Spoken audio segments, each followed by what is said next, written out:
Now on BBC Two with some strong language. Plenty to look at the news this week. And if we don't want to cry about it, well, we might as well laugh.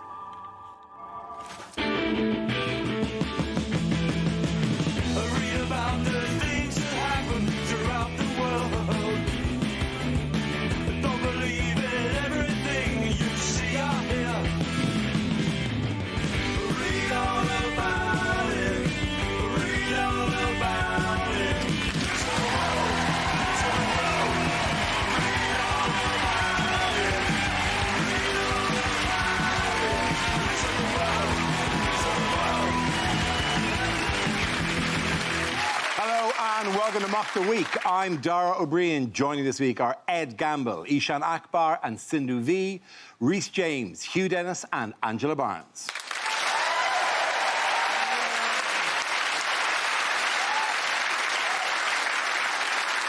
We start with a round called If This Is the Answer, What Is the Question? On the board are 6 categories. Ishan, welcome to the show. Which category would you like? I would like politics, please. OK, cool. Your topic is politics. The answer is 3 months. What is the question? Is it how long would the 100 Years' War have lasted if Colleen Rooney was in charge?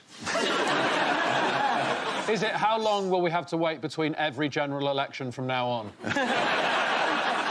Is it at what age did Jacob Rees-Mogg's son first wear a suit and tie? Is it how long was your fortnight in Marbella if you booked with Thomas Cook? Is it how long I planned my brown, slutty Brexit deadline Halloween costume and now it's ruined? Is it how long would it have to take an Uber to arrive for me to give it 4 stars? Is it how long Donald Trump thinks a period lasts?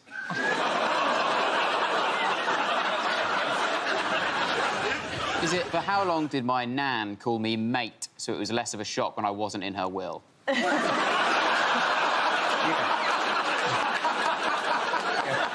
Is it, when I was dating, how long would the man have to be in the toilets before I finally admitted to myself he'd done a runner? Is it what star is marathon time?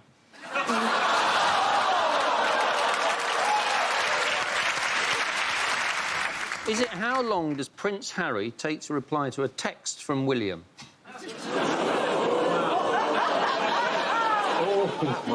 That was a very strong response. Could we have a correct answer, please? On a Four Seasons pizza, how much does each topping represent?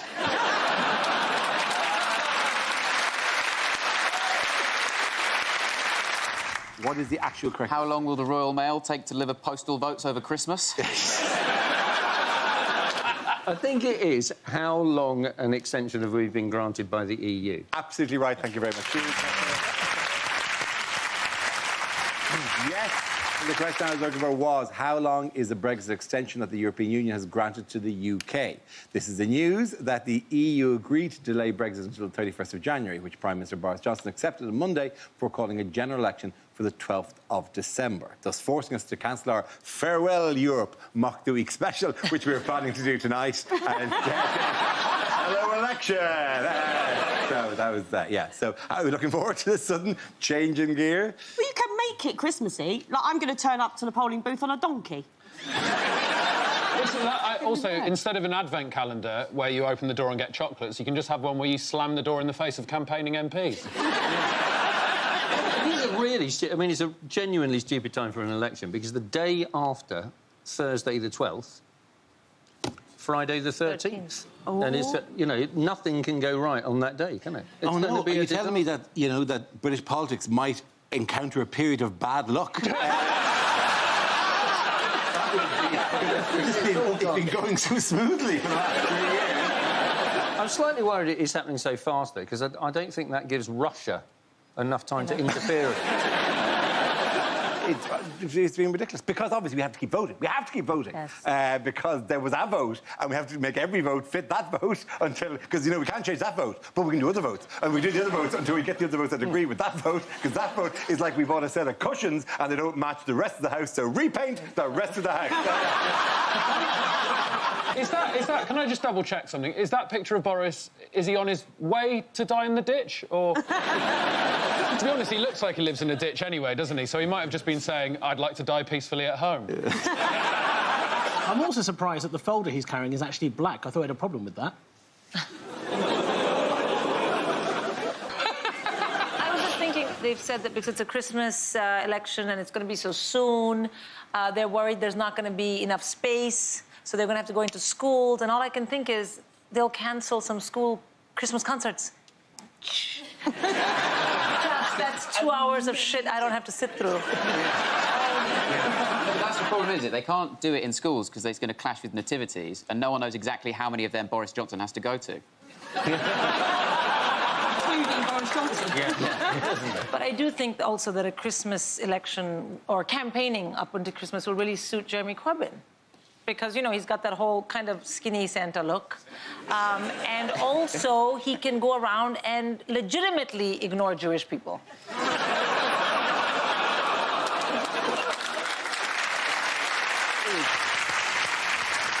He keeps claiming he's ready for the election now. I think he's more ready to win RuPaul's Drag Race.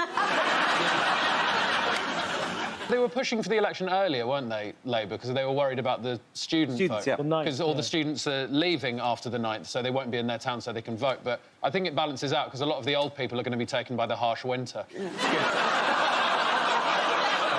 was so transparent, though, that whole thing about, like, oh, let's have it on the 9th, not the 12th. Joe Swinson kept saying that. Let's do it on the 9th, not the 12th. Then fed this bollocks about uni students. It's so obvious that the Lib Dem Christmas party is booked for the 12th.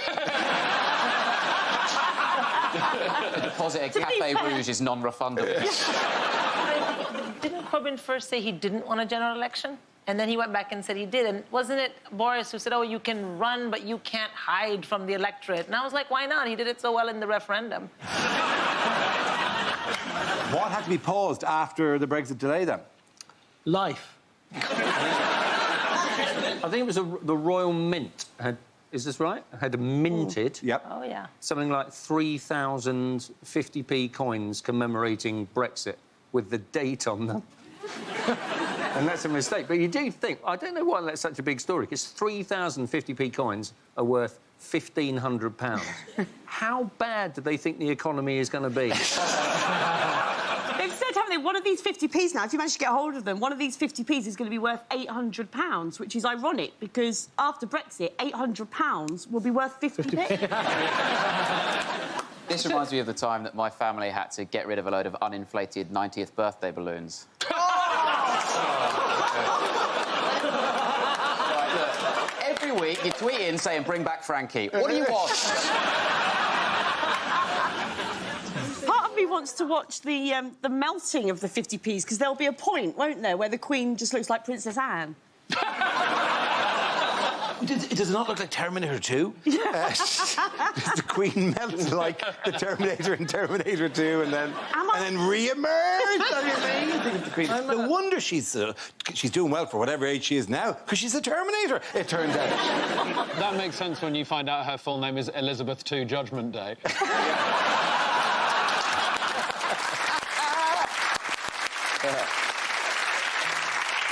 I'm just a bit worried that Reece seems a bit down on the election. I'm wondering, is that because 16-year-olds... I don't know why they didn't let 16-year-olds vote. I mean, just call the bluff. Right? Just because you're allowed to do something when you're 16 doesn't mean you're going to do it, right? Yeah. And I know that because you're allowed to have sex when you're 16. The voting age should match with the consent age, I think. And also, you should be stopped from voting when you're 65 and from shagging, because no one needs to see that. You've got to stop watching. That's what's wrong there. It feels so wrong and right at the same time. Stop it, nobody needs to see this. To be honest... Don't close the blinds. She looks like a melting coin. Tragedy is, pretty soon I'm not going to be able to avoid watching it, because it's going to be me. In other news, which influential figure in Parliament stepped down this week? John Bercow. John Bercow did step down this week, yes. And that's that. Busy last 3 months, though, you got to admit. Brexiteers are happy, aren't they? They're happy he's going, because they feel like he's been sort of trying to block a no-deal Brexit and not being partisan. But that's a bit like, you know, it's posh kids trying to fire the nanny because she wouldn't let them drink bleach. He's got to be replaced, though, hasn't he? And I think why not actually replace him with an actual speaker, like an Amazon Echo or something? OK, hang on. You know, the joy of doing anything about Alexa on a show like this, everyone's Alexa at home goes, yes? Sorry, excuse me. Alexa, buy tickets for Angela Barnes's tour show. Still alarmingly available. Thank you. I'm sorry, we couldn't find any results for Angela Barnes. I didn't know that his name was Burko. I thought he was called John Burke, and it's just he's got a really laddie nickname. Years, I'm thinking it was Burko. Here comes the Burkmeister! Burkenstein in the house. He sort of does the same job as you, doesn't he? Yeah, good guy. He just sort of sits there, kind of moving it along, giving out sort of fake points that don't mean anything, and he absolutely refuses to stand up. Would you do the job, Dara? Would you take the Speaker of the House of Parliament? Instead of shouting order, you could just press your little buzzer. I feel it would be great if you could middle of PMQ go.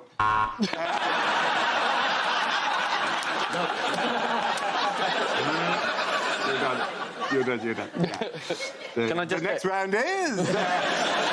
You know when you make that noise? There. I've never been entirely sure that you were pressing a buzzer. 15 years have you been doing this, Hugh? Yeah. 15 years you thought I'd sat here and gone... Not necessarily from that end, Dara. At the end of the round, the points go to Ed, Ishan and Sindhu.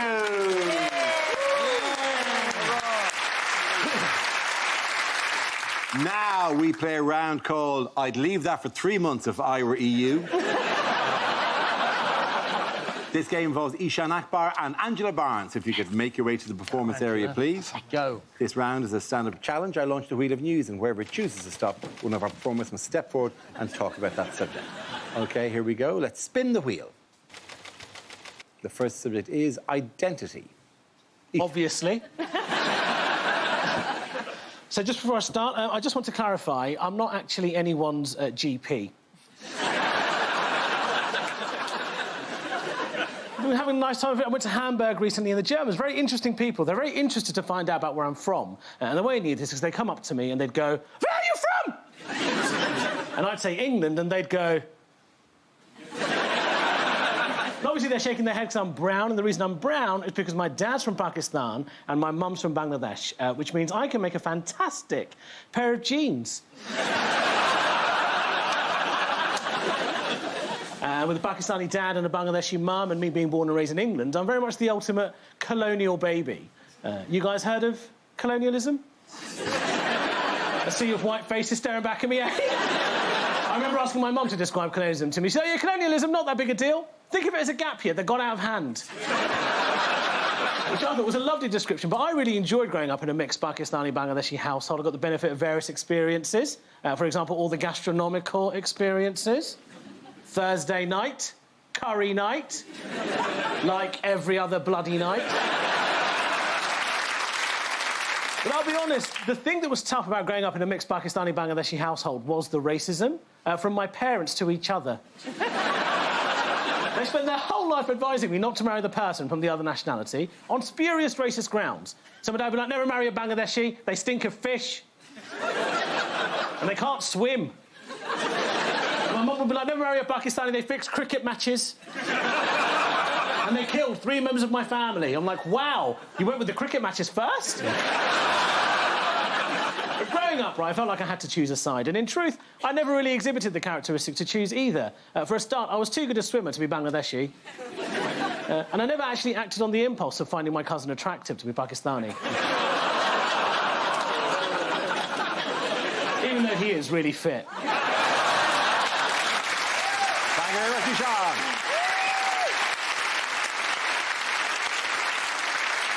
OK, that leaves us with Angela. Let's see what your topic is. Let's spin the wheel. And the topic is class. Yeah, I am a proudly working class girl. You can tell I'm working class. There's a little test you can do to find out whether or not someone's working class. What you do is you compliment something they're wearing and a working-class person will respond instantly every time with a price and where they got it. That's how you know. That's a nice top, Angela. Tenner, Georgia Asda. That's how you know. Posh people aren't doing that, are they? I had to do the after-dinner at the Duke of Edinburgh's Polo Club. It's all right, he didn't drive me there. But it's what can only be described as a spectacular piece of misbooking. I can only imagine that at the same time Sir Stephen Redgrave was getting booed off stage at the Funny Bucket in Croydon. I have no idea what it was. Black tie as well, but black tie, I don't even know what that means. In my family, black tie means you've got a court appearance in the morning. He said I had to wear a hat or a substantial fascinator. What's that? Do I need to go to Ann Summers? I don't know. So I went out, I bought a new dress. I bought a new dress for the occasion, 70 quid, Debenhams. And I did the gig. It went what can only be described as fine. I just wanted to go home. I didn't belong, right? And as I was leaving, this woman, she stopped me in the doorway, a woman from the Polo Club, the poshest woman I've ever met in real life. One of those people so posh, it looks like it causes them physical pain to speak. And she stopped me in the doorway. She said, Angela, she said, Angela, I knew when I saw you arrive earlier that you must be the entertainment. She said, I knew you couldn't be married to a polo player, not with that hair. I said, that's funny, love. I knew you were married to a polo player because you look like a fucking horse. Thank you very much, Angela. Points to both of you there. Come on, Sebastian again. Well done, everybody. Our next round is called Picture of the Week. I show the panel a topical image and ask them to tell me what's happening. So, what's going on here? This looks like my family Christmas when all my uncles decided to white up for a laugh. I'm assuming Donald Trump is saying, and now we come to a section called Scenes We'd Like to See. Is this the point of view of a woman who's just expressed an opinion? I tell you what, I don't like buying into stereotypes, but there are no women in that room, and that table is a disgrace. That looks like a Mock the Week lineup from 2009. I only just noticed the yellow stickers. Do they get their laptops from the whoops aisle at Asda?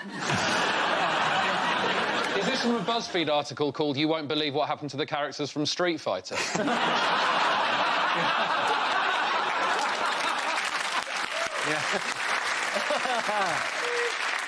Is this the annual meeting of people who'd ask you which motorway you took to get there? They're all looking in different directions, slightly. Just slightly. Just like, yeah. So we're like, are all their mums with different cameras on the other side of that? Anyone actually know the correct answer? They are watching the kind of taking out of al-Baghdadi. That's absolutely right. Thank you very much. Yes, this is US President Donald Trump, who this week announced the death of ISIS leader Abu Bakr al-Baghdadi. The White House released this photo showing Trump and his security advisors watching the US operation. What is controversial about this photograph, though? That they're not watching the operation, they're looking at the camera, they're looking at us. Yeah, clearly this is posed. Or the person in front of them is like a really junior member of the team going, oh, it might be on HDMI too. Yeah. He gave so many details about what happened, but then other people have come out and said that it didn't show any of the stuff that he said. And he kept saying it was like watching a movie. Do you think they just put him in front of a film? It's Black Hawk Down or executive decision. One of these kind of Tomorrow he's going to do a press conference saying we're really glad we've killed the evil terrorist Voldemort. Yeah, it was so good when Shrek became friends with Donkey again. It's very confusing, because in the 1970s and 80s, there was a wrestler called Big Daddy, and I kept on thinking... You think Big Daddy. Shirley Crabtree, Shirley Big Daddy, genuinely. legendary British wrestler of the 1970s, was last week taken out by US Special Forces team. It is, on reflection, unlikely that the ISIS caliphate was run by Big Daddy. The problem is, once you take him out, people rise to the top again, and now we've got Osama bin Hulk Hogan. They always hide in a tunnel or a cave, don't they? Like Bin Laden did, Baghdadi, Gaddafi, Saddam Hussein. I mean, surely they've realised by now that we know they're going to be in a cave or a tunnel. Well, see, if I was an international terrorist, and I'm not, I would be hiding. Well, sounds like the kind of thing an international... I would hide in a travel lodge. No one's ever going to believe it. If someone who works there phones that in, they're going to have to go, you're not going to believe this. But I'm pretty sure the head of ISIS is currently staying in my hotel in a Norwich business park.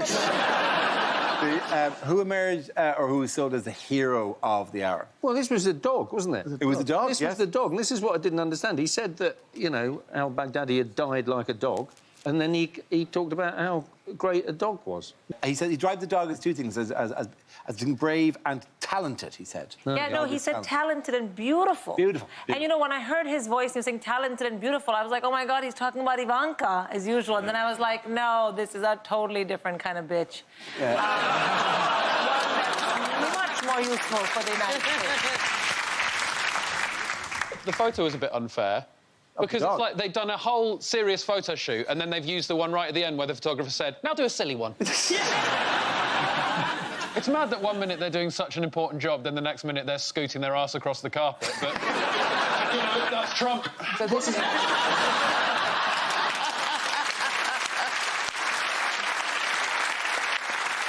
So al-Baghdadi, he fled into a tunnel, pursued by a dog, who then caught... This is literally Scooby-Doo. No, the dog didn't catch him. He detonated his suicide vest. Yeah, because he didn't want Scooby-Doo to catch him and rip off his face and reveal that it was Rebecca Vardy. There you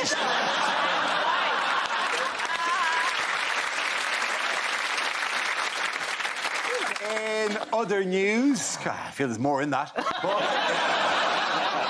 What's going on here? Oh, Michael McIntyre's Christmas special. This voters travelling to polling stations in a December election. That poor horse is just thinking one slip here and I am Pritt Stick. You think they've all got three names in North Korea, haven't they? So that's Kim Jong-un and his horse, Gid-E-Up.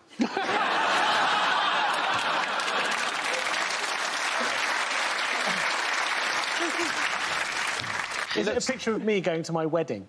You actually have a themed Well, no, basically... North Korean winter wedding. A lot of Asian weddings, the groom always comes on... doesn't come on a white horse. You get very excited. You don't want to be too frantic on the day, so clear the pipes. But yeah, often the groom will arrive at the wedding on a white horse. Okay. My dad said to me this is something he wanted for me as well, but he was like, you're too fat, it's not going to happen. What, like Kim Jong-un is it? That's not bothering him. Get his horse. Yeah. Ed, you're getting married soon. I am. Yeah. What are you going to arrive on? A car. On a car. Taking a car down. Out of Flash Gordon.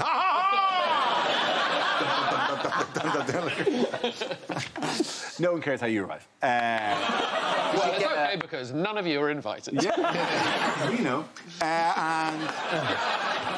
Guests you're unlikely to see at my wedding. That's...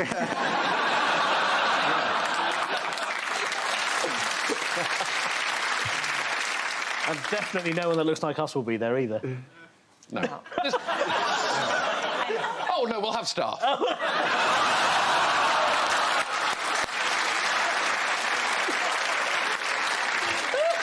I very much enjoyed my final appearance on... OK. Yeah, that hour, the points of Ishan Kundu. Now we come to scenes we'd like to see, so if everyone can make their way over to the performance area. I'll read out this week's topics, and then we'll see what our panelists can come up with.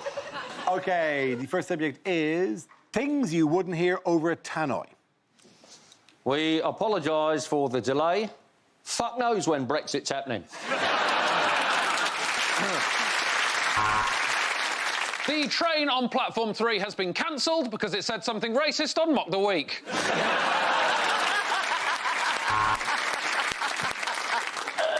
Please do not leave your children unattended. Unattended children will be removed and destroyed.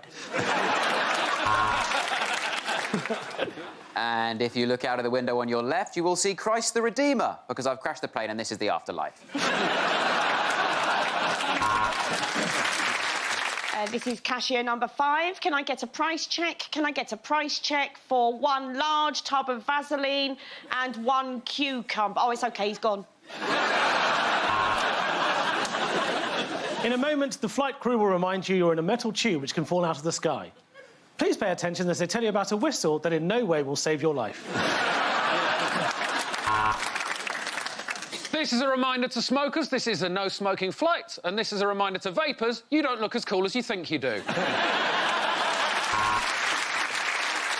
Amsterdam brothels would like to apologise for the yelp of pain you just heard. Unexpected item in the shagging area.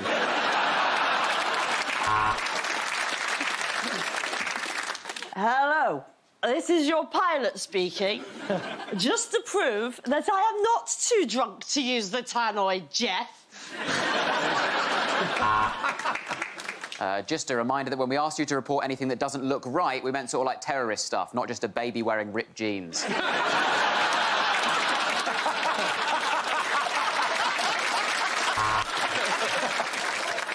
To avoid congestion, please walk right to the end of the platform, through the tunnel and to the next station. Don't forget you can take advantage of many deals in store today, or go with no deal because we're British and we won a war! If you see something that doesn't look right, please ignore it. This is England, after all. See it, feel uncomfortable about it, sorted. This is your pilot, Captain Mohammed Qasim. Psych, it's John Smith.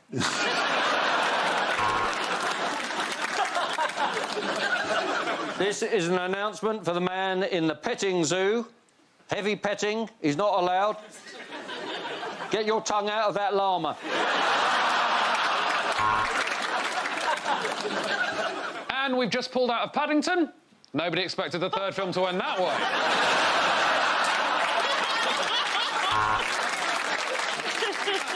This is your train driver. I don't wish to alarm you, but it seems that we have travelled into space. Now, nobody... nighttime again. OK. Next topic is unlikely lines from a blockbuster movie. We are a race of super-intelligent beings who come from Uranus. Why is everyone laughing? Welcome to the Hunger Games, or as it's also known, London Fashion Week. The only way to defeat the evil clown is turning him off, then on again. This is IT.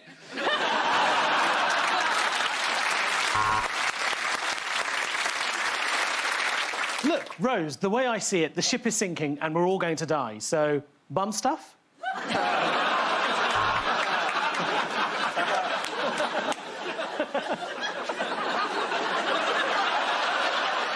Joker.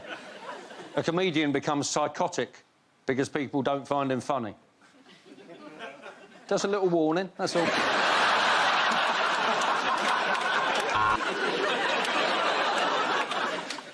Fast and Furious, the story of what happens to sex in marriage. Oh, of course I'm not Mad Max, not with this cold. I'm Lemsip Max.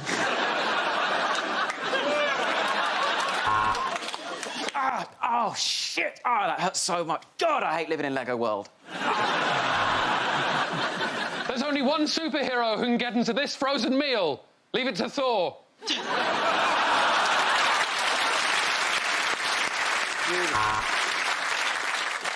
My name is Maximus Decimus Meridius. Sorry? Yes, I did go to private school. How'd you know that? Dude, where's my car? I traded it in for a bike. Oh, piss off, Greta.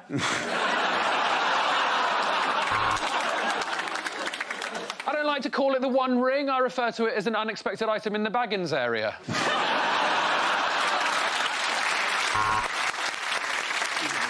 I think this could be the beginning of a very beautiful friendship. Look, he sent me a dick pic. Woody, Buzz, you're not the only toys that come to life. I belong to Andy's mum, and my name is Rampant Rabbit. Do you want to know why they call me the Riddler? It's because all of my partners are riddled with STDs. I got this role because Romesh couldn't make it.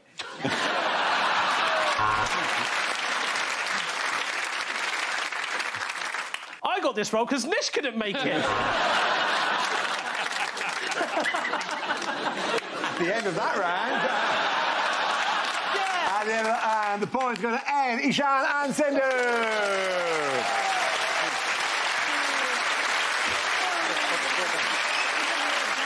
And that's the end of the show. This week's winners are Rhys James, Hugh Dennis and Angela Barnes.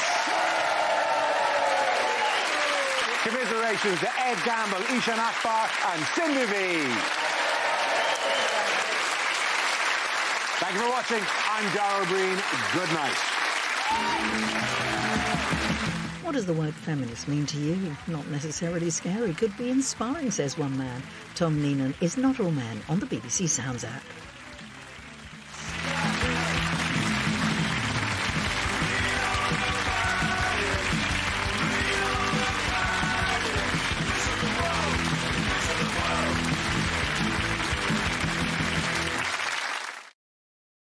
You're one of my pupils, Mr. Packham. At 11:15. First, with some strong language and light relief, we mock the week.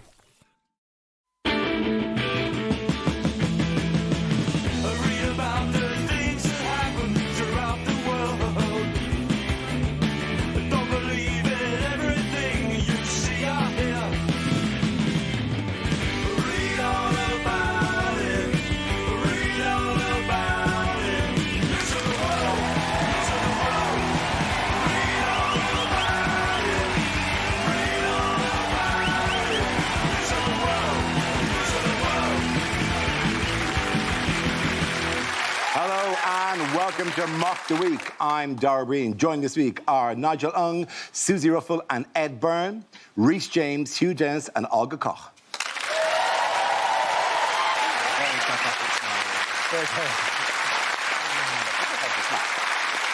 We start with a round called Picture of the Week. I show the panel a topical image and ask them to tell me what is happening. So, what's happening here?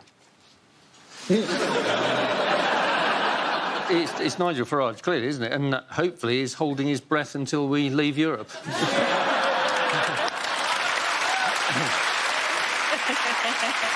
Has he just realised that wasn't a fart? Have you ever seen a cartoon and a cartoon character accidentally swallows an anvil? Do you think this is what the Nigel Farage novelty candle looks like when his neck begins to melt? To be fair, I've never seen a face with a foreskin before.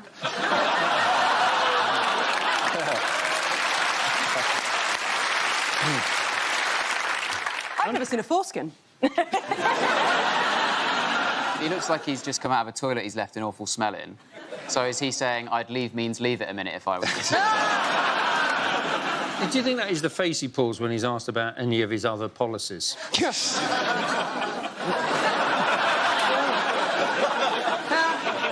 Is this CGI of what Homer Simpson would look like if he was a man? Do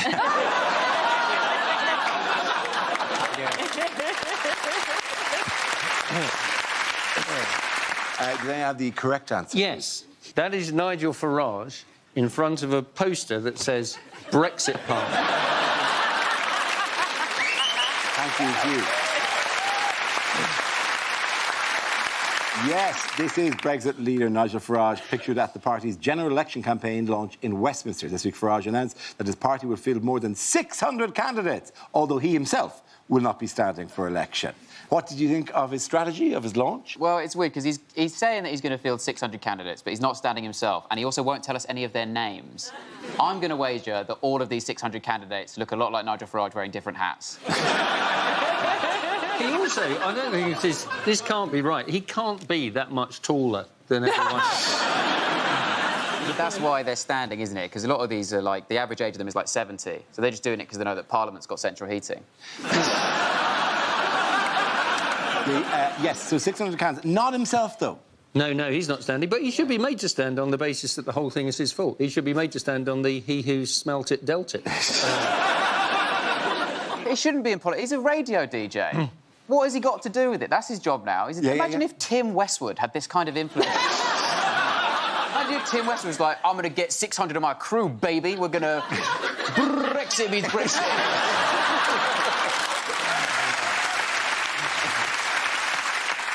Why doesn't he just change the name to the Diversity Party? Yeah. Yeah, I'll join it. If you did. Nigel, you're of Malaysian extraction, is it? Or, yeah, Malaysian. So in many ways, not who they're looking for. I'm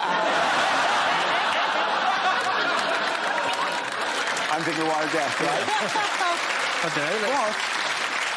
It was only 100 quid. They need 500-600 people, like whatever.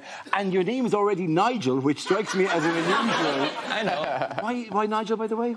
In Malaysia, a lot of us adopted British first names because it used to be a British colony. But the thing is, you guys left us in 1957, so all our names are still stuck in that era. Didn't bother to send us any software updates, you know. We all have old geezer names back there, you know. I know I have friends who are like Harolds, Collins, Keiths. My brother's name is Gary. There are literally no Garys here anymore. I know, we're dying out. We stopped making Garys years ago. Yeah. I mean, you can still buy parts from old Garys. Yeah. And or you can get a new one shipped from Malaysia if you want. Typical, bloody typical. We even have to get our Garys from Malaysia now. Well, I even know a Malaysian Basil, so Basil Wang. Moving on. What did Labour leader Jeremy Corbyn warn could happen under Conservative government? Oh, that we'd have maggots in our orange juice. Maggots in our orange juice? Yeah. Well, they do promise orange juice with bits in. It doesn't ever tell you what the bits are going to be. So never specified. It's a specific thing that they have in America where this is the level at which you will be prosecuted and face a fine if you've got it. Whereas over here, it is a bit more vague. Over here, it's just sort of like, are you making sure there's no dirt in the food? Are you doing the best to keep your food clean? Are you pooing in the food? No, that's all right, then. Is Corbyn, at this point of the speech, is Corbyn going, and some of the maggots are It's not like he's put Americans off food. No. The worrying thing, though, is that you're allowed 11 rodent hairs in every 75-gram jar of paprika. Yeah. Which is amazing, because I didn't know that rats liked paprika. That's kind of... Have you not seen Ratatouille? Impressing. Oh, in Ratatouille. He also talked about paprika and orange juice in Essex, as if people in Essex know what those are. Well, they are orange.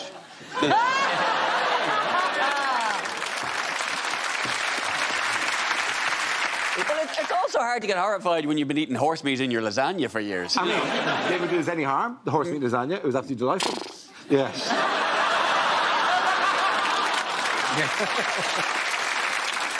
Which radical Labour idea was this week predicted to cost £17 billion? Removing maggots from... Yes, buying a maggot filter for your breakfast. Maggot filter. Yeah. It's the 4-day week, isn't it? It's the 4-day week. It's the It's Labour the proposal 4-day that week, we should all go to a 4-day week. Yes. He wants a 32-hour work week. In Asia, that's how much we work in a day.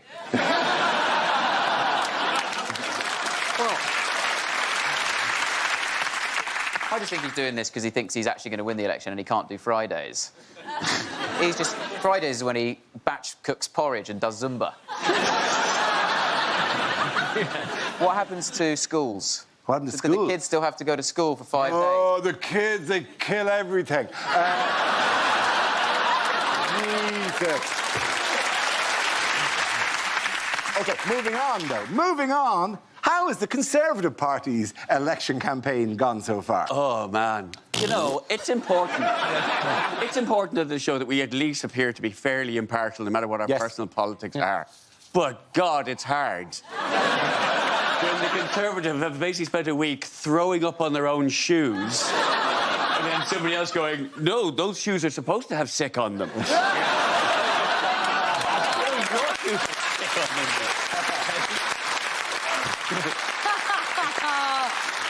He did put a little video on his Twitter. I don't know if anyone saw talking about how it was so important to do the election. And he said, the thing is, the deal is oven ready. We need to pop it in the microwave. And I was like, that is a man who has never cooked. What oven ready meal? Yeah, in the microwave. Milk in the kettle, laundry in the dishwasher, fish bash box, kitchen's on fire.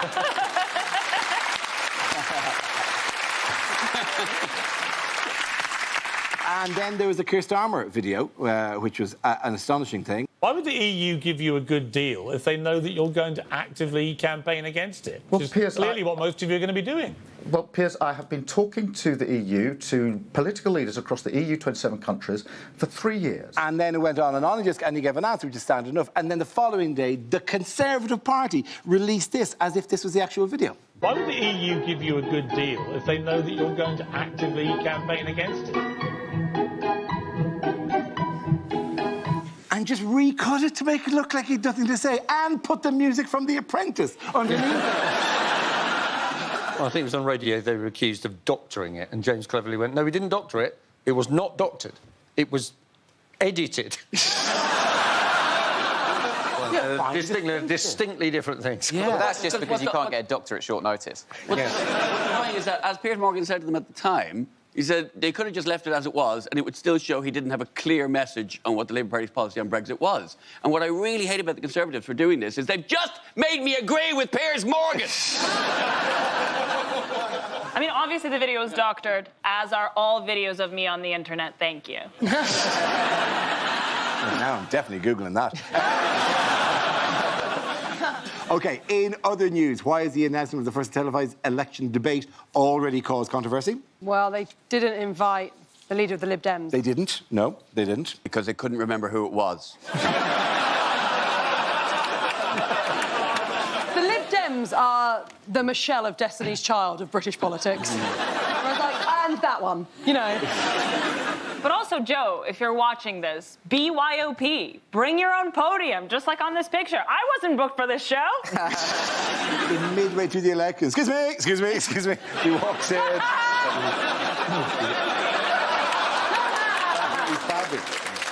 Also, she said it was sexist, and I don't think it was necessarily sexist. I think it was, like, accidentally problematic, like Pretty Woman, not purposefully problematic, like Pretty Patel.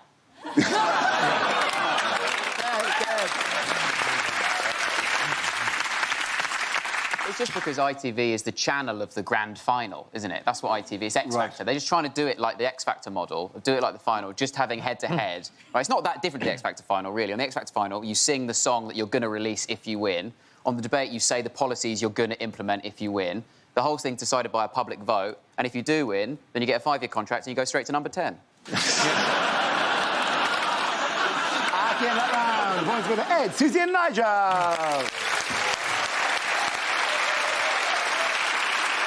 Now, we play a round called The End is Nigel. This game involves Olga Koch and Nigel Ng. If you could make your way to the performance area, please. This round is a stand-up challenge. I launch the wheel of news, and whoever chooses to stop one of our performers will step forward and talk about that subject. OK, here we go. Let's spin the wheel. The first subject is nationality. Who wants to come in that? I'll take it. Olga. Hell yeah! Hi. Nationality is a very big topic for me because I'm originally from Russia and I need to start every set like that because I know that they're listening. I have a very Russian name. My name is Olga. Olga is the most common name in Russia. It is, of course, Old Slavic for I wish you were a boy. My last name is K-O-C-H. It's meant to be pronounced Koch, but if you're living in an English-speaking country, 8 out of 10 times I am Olga Koch. I ran for student government of my high school under the slogan, I want me some cock.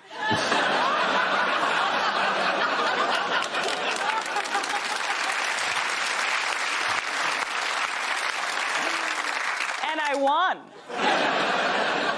Also, I don't know if you know this, but in Russia, we don't have middle names, we have patronyms. So instead of another name, I have my father's name. So if you look into my passport, it literally says Olga Alfred Skok. So I never forget where I come from.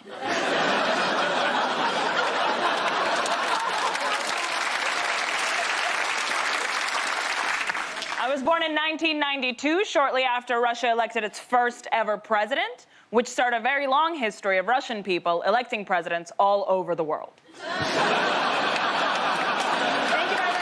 you very much. Thank you very much. That leaves us with Nigel. Let's see what your topic is. Let's spin the wheel. Now, the topic is food and drink. Where you go? I'm foreign too.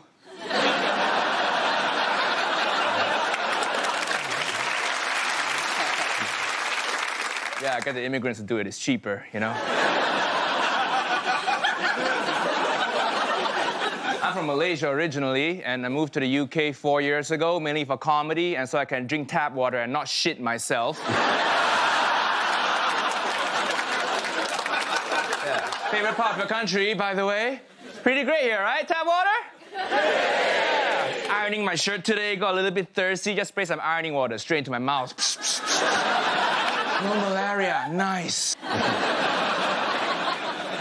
When I first moved here, I asked the guy here, like, what's the worst thing you have in your UK tap water? You know what he told me?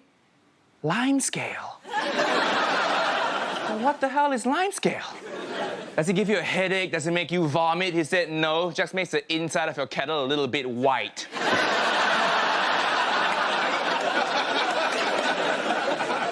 Life must be so hard for you. With your kettle discoloration problems. I love scale. I eat all the scale now, all right? I'm gonna go home and lick my teapot later. Even when we take the trains here, even the train toilets tell you the tap water in there is not drinkable, right? I'm like, okay, we'll see about that. It turns out they're right. Set myself in the real replacement bus service. Well done. Very good. Points there for Olga. Or either of them. Come on, come back. Thank you. Our next round is called If This Is the Answer, What Is the Question? On the board are 6 categories. Nigel, which category would you like? I'll take sport. OK, cool. Sport. The topic is sport. The answer is 12.8 million. What is the question? Is it the average size of an Asian family? Is it, now he's PM, how much would Boris Johnson fetch if he was sold to a stud farm? Is it how much Dara O'Brien should be paid for hosting Mock the Week? No, stop. Oh. I couldn't take that kind of pay cut.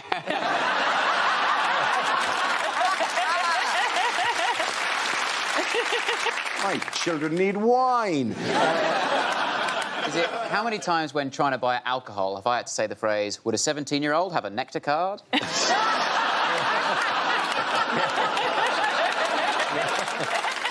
Is it how many years has the last 3 years felt like?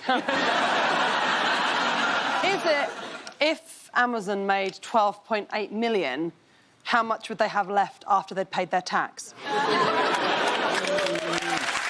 Is it what does Kim Jong-un's heart rate leap to if he senses biscuits?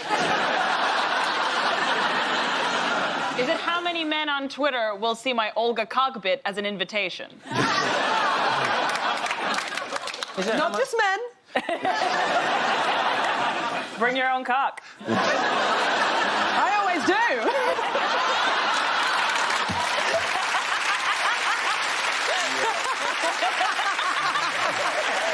It's funny when she brings a cock.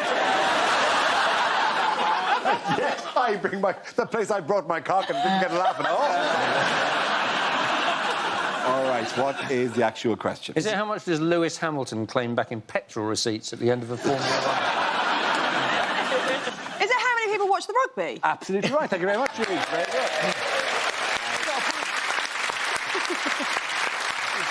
Yes, the question I was looking for was how many people watched England in the Rugby World Cup final, which they lost. This is the news that on Saturday, 12.8 million people tuned in to see South Africa defeat England in Yokohama. Did you watch the final? Yes? Yeah, although, you know, it was difficult, wasn't it? It was England against South Africa, the Rainbow Nation. I haven't watched a lot of rugby. Where was Zippy and Bungle? He could put the rugby ball in his mouth and zip it up and run. Wait, sorry, South Africa won the Rugby World Cup? Yes, they did. According to Russian television, we won 61-0. The thing is that it's just like watching the way they spoke after all the players spoke after it. It's so different. There's such a different level of how eloquent they are. The rugby players after it are just like, we were powered by the gust of 1,000 winds. We took heed. A nation behind us, we took heed and we battled. You ask a footballer, a footballer could have won the World Cup, and you go, how did you think that went? And they go, yeah, well, basically, we just put our circle in that rectangle more than the foreigners. Be like, eh?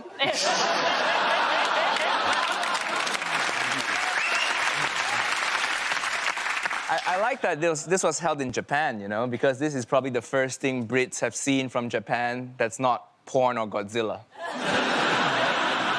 Good, it's good that you lost there too, you know. That's revenge for selling sushi in boots.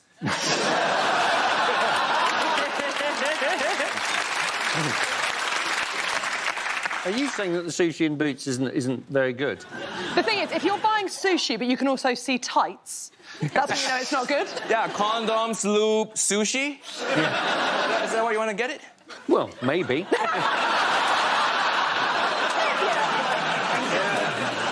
You know, during the Rugby World Cup tournament, they actually had a typhoon in Japan. And all they did was cancelling 2 games.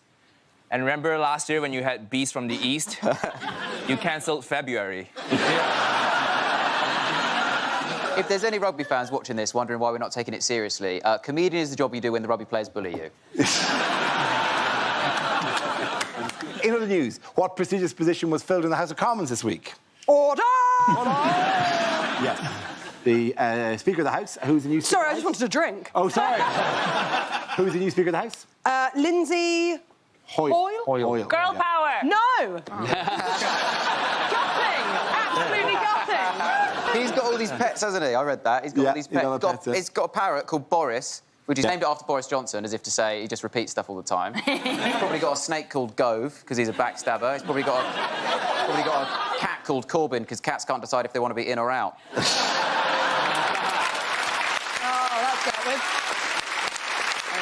It's those 2 really evil eyes under the It's a haunted cat It's under a the really couch. haunted cat. Because you look at the picture, that's what a lovely image, and then there's a murderer cat underneath his couch, just waiting for a moment's weakness. It's just either to kill him or the tortoise. It does look like the parrot is looking at the Rottweiler as if he's already beaten him in Mortal Kombat once. Like the parrot's like, do not try it with me again, babe.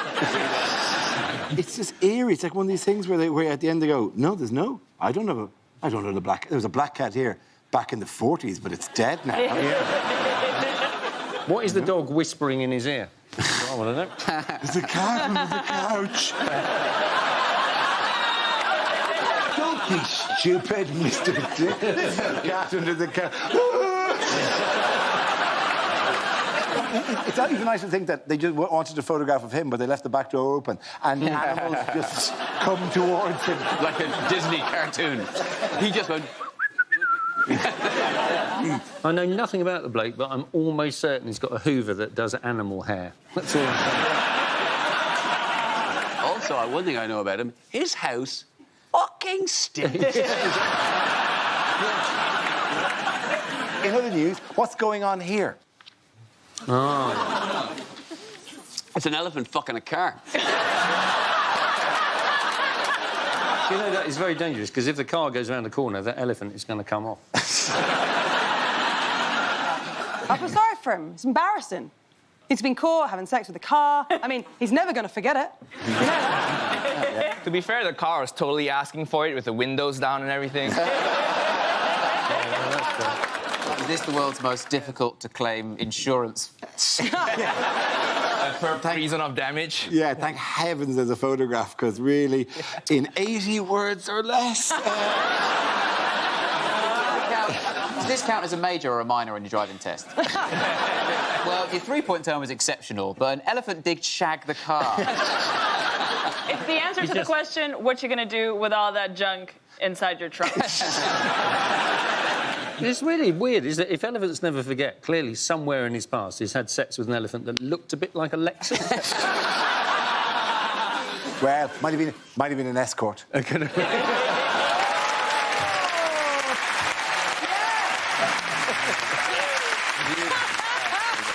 a driver, though. You think the driver's just pulling on the screen wash going, it's not shifting it.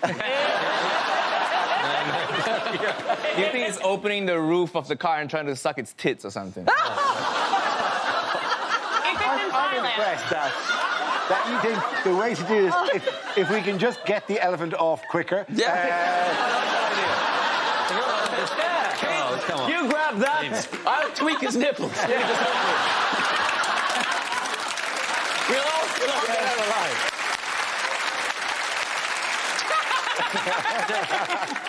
Possibly it's just one of the challenges on Taskmaster.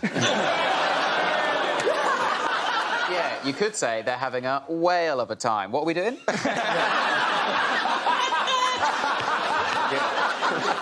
All right, look at the end of that round. The points go to Olga, Hugh and Reese.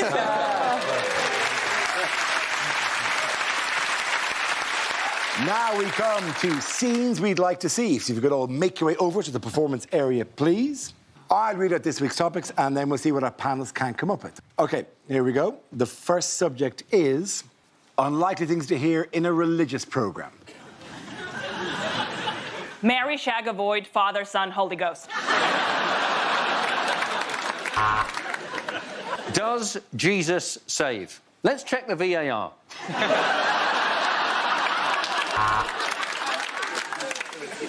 If you'd like to make a donation, please use the church's own online payment system, PayPal. And Jesus was born in a manger, surrounded by sandwiches and cappuccinos, for this was a Pret-a manger.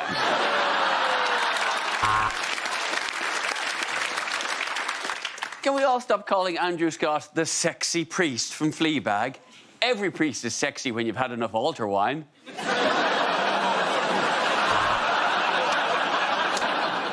So, if you want to hire an outfit for a marriage in a mosque, come here.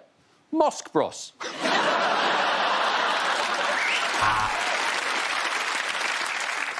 Thank you for watching, and stay tuned for Stargazing Live, where Dara O'Brien and Brian Cox will fill your head with heathen lies.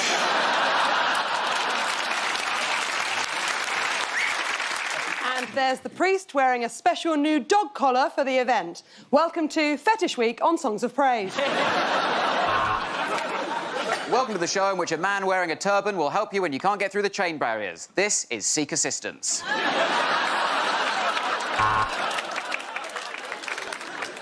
In Judaism, there is no hell, just a Labour Party conference.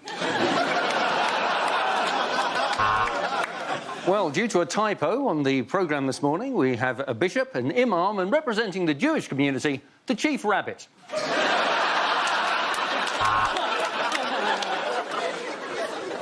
Thank you for watching Songs of Praise, and remember, when you go to heaven, I'm sure it'll be fine when God says, "But you didn't go to church," and you said, "No, but I did watch it on the telly."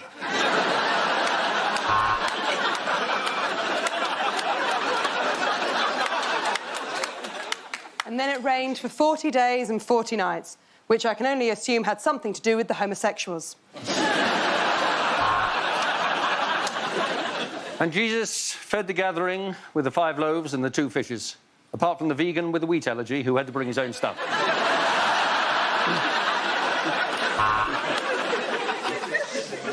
This is St. Paul's Cathedral, which, because of a no-deal Brexit, is now a Wetherspoons. And God said, "Let there be light," and there was light. And then he created Eve, but he didn't fancy her, so he switched off his light, because no likey, no lighty.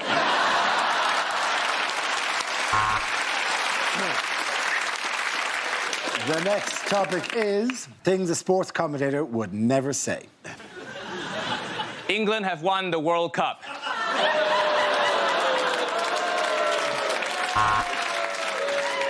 And that was 11.3 seconds. Sorry, Michael, you will not be getting a second date. Ronaldo there being booked by the referee for taking his shirt off. He should know the rules by now. You are not allowed to take the referee's shirt off. Well, in this Grand National, as they come round to the chair for the second time, the music stops. Red rum is eliminated.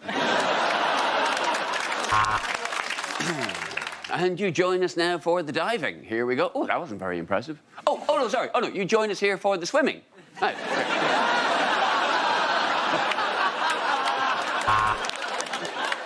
Well, I think from here he's going to go for the top right-hand corner, and he does! That is how you stick on a stamp.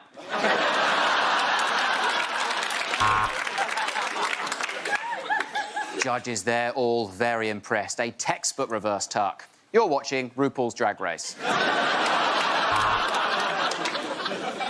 Is that Maria Sharapova or Mock the Week's Olga Koch?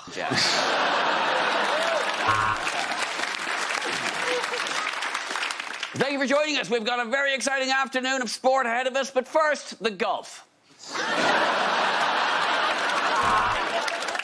Welcome to the World's Strongest Man competition, where we see Dave from Sunderland attempt to pull a bus. They really will shag just anything.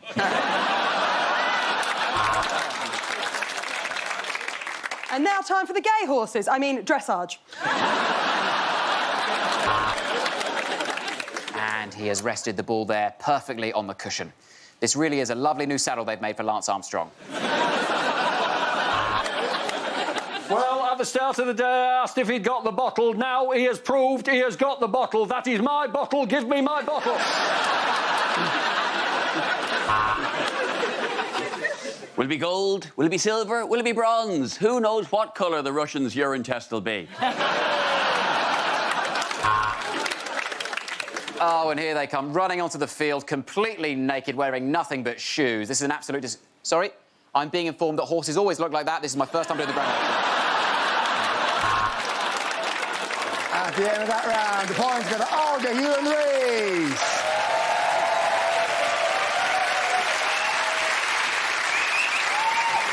That's the end of the show. This week's winners are Rhys James, Hugh Dennis and Olga Koch. Commiserations to Nigel Lung, Susie Ruffle and Ed Byrne. Thank you for watching. I'm Dara Breen. Good night. It wouldn't be Friday night without it. The Graham Norton Show is starting in 10 minutes over on One, and he's joined by royalty. But if you're staying with us, we've got 2 piano men for the price of 1. Jamie Cullen joins Jules on presenting duties. That's after Newsnight.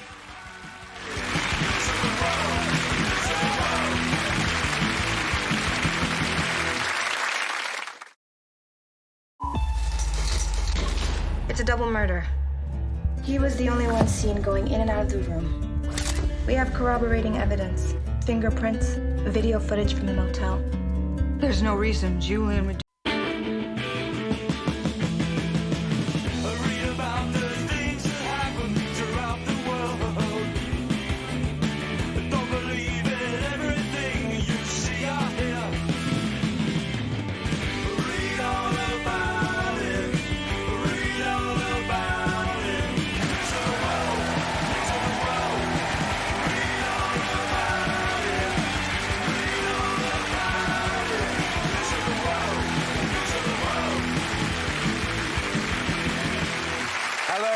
Welcome to Mock the Week. I'm Dara Breen. Joining me this week are Ed Gamble, Sophie Duker and Maisie Adam, Mark Simmons, Hugh Dennis and Ed Byrne.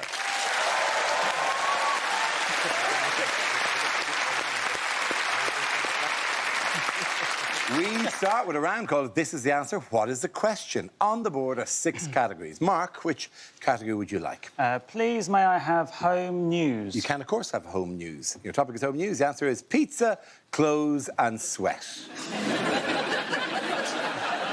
What can this be about? What is the question? Is it what has Jeremy Corbyn offered free to everyone? What is by far my most depressing Pornhub search? Is it what 3 things can smell of cheese?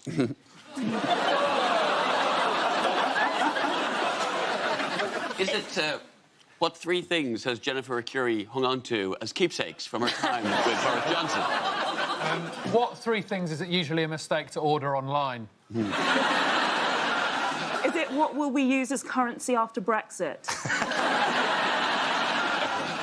Is it how does Primark pay its workers? Is it name 3 reasons I was asked to leave the sauna? Is it?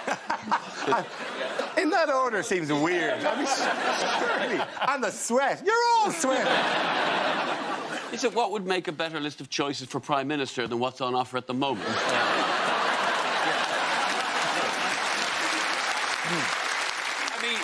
just by dint of the fact there's 3 choices, really. Is it what gifts did the 3 stupid men bring Jesus? Is it name 3 things that can be crusty? Is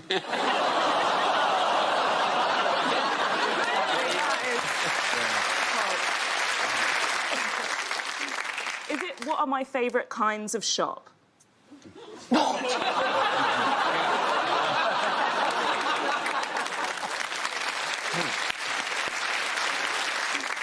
Is it too much of what ruins sex? Does anyone want to give the correct answer? What does your dressing room smell of? Exactly.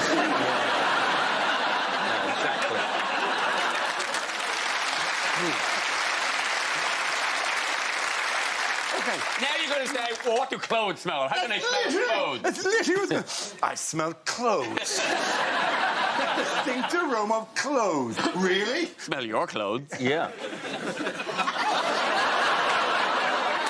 Smell your mother off my clothes.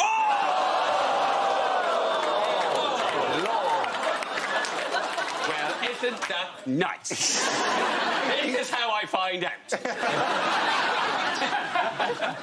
I am very happy to go to the correct answer if anyone has the correct answer. Is it one of the 3 highlights from Prince Andrew's no-holds-barred interview? That is close enough. Absolutely. Thank you very much, Evan. Yes, of course. The question I was looking for, what are 3 things Prince Andrew referred to during his explosive interview with Newsnight's Emily Maitlis? This is news that Prince Andrew has attempted to draw a line under allegations regarding his relationship with disgraced billionaire Jeffrey Epstein. Prince Andrew has announced that he's to step back from royal duties for the foreseeable future. Did we all watch the interview? Did you watch it? Yes. Oh, yeah. I didn't. I was in a Wagamama's in Basingstoke. Have any of you been in the Pizza Express in Woking? I think I might have been. Yeah. Yeah, but I have no memory of it. Apparently, yes, he couldn't be at a nightclub in London because he was at a children's birthday party in a Pizza Express in Woking. Well, that's the decision we have to make now, whether he was at the party with the children or whether he was at Pizza Express Woking. It is also eminently possible to get from... Yeah. Woking is not... Well, listen, it's about 25 miles from London, isn't it? Yeah. So he's saying he was in Pizza Express at 5, so he couldn't have been in London at 11, which means he's thinking that South West trains might take 5 hours to get... Actually, I believe him. Also, you don't know. You would have thought, because we're not quite sure whether he was there on that day, and you think that other people would be able to corroborate it. Yeah. I think you would notice that Prince Andrew was at the party. What do you think he ordered? A hot American? Well, interestingly, his nickname is Doughballs. I think he did. He had an American hot with extra chilies and apparently left dry as a bone. Is that controversial? Talk about him not being able to sweat. It's fairly basic. At one point, he did kind of go all EastEnders on us when he went. I picked the children up because the Duchess wasn't in.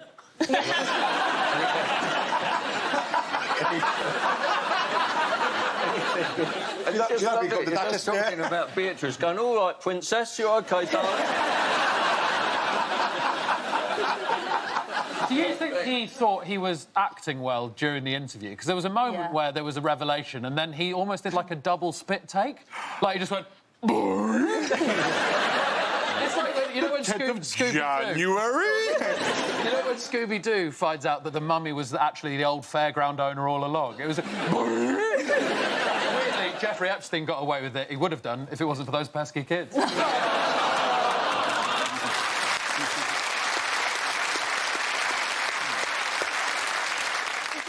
That the royal expert was like, oh, the Queen's reputation should be looked at because people look at her and say this is a 93-year-old woman who has lost her judgment.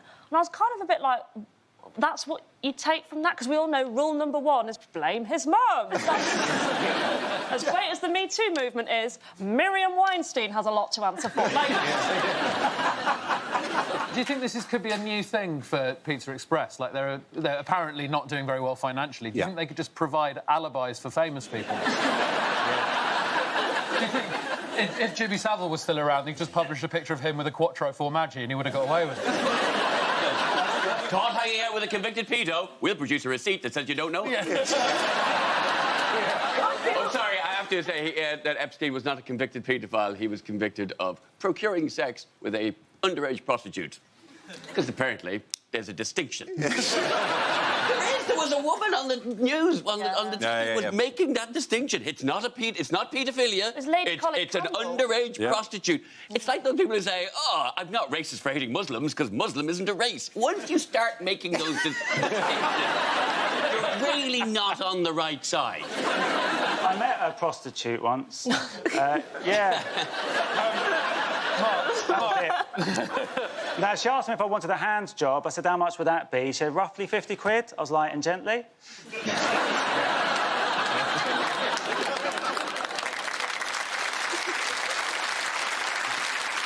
I just want to say that in the wake of all this pizza place controversy, obviously we had the Novichok special, Zizzi's, and now we've got the Pizza Express providing alibis for potential perverts. I feel like it's not safe anymore. There's no pizza place we can trust. They're all going to start toppling one after one. It's going to be like the dominoes effect.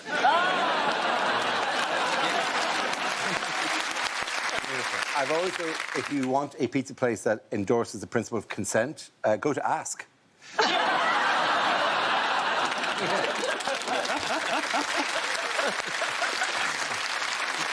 That was very exciting. There's something about when you do like a funny off-the-cuff joke, you get this huge surge of adrenaline. I mean, I won't sweat for weeks. That's the amazing thing, isn't it? Because that's one of his things, wasn't it? Saying he didn't sweat, which is a weird thing. It's a poor excuse. I'm really angry about this sweating excuse because if it's true, we should have been calling him the Fresh Prince for ages.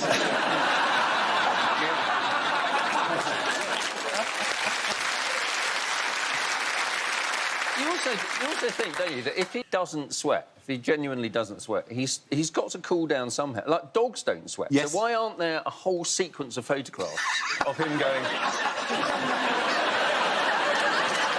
be honest, I have a feeling there are. Why don't we just ask this Epstein guy what happened? Didn't know thought of that. I also like the fact that there is a room, apparently in Buckingham Palace, that looks like a Wetherspoons.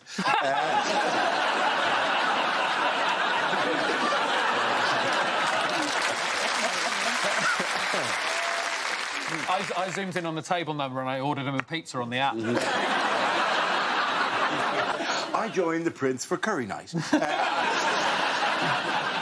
Do we think that this will damage his legacy?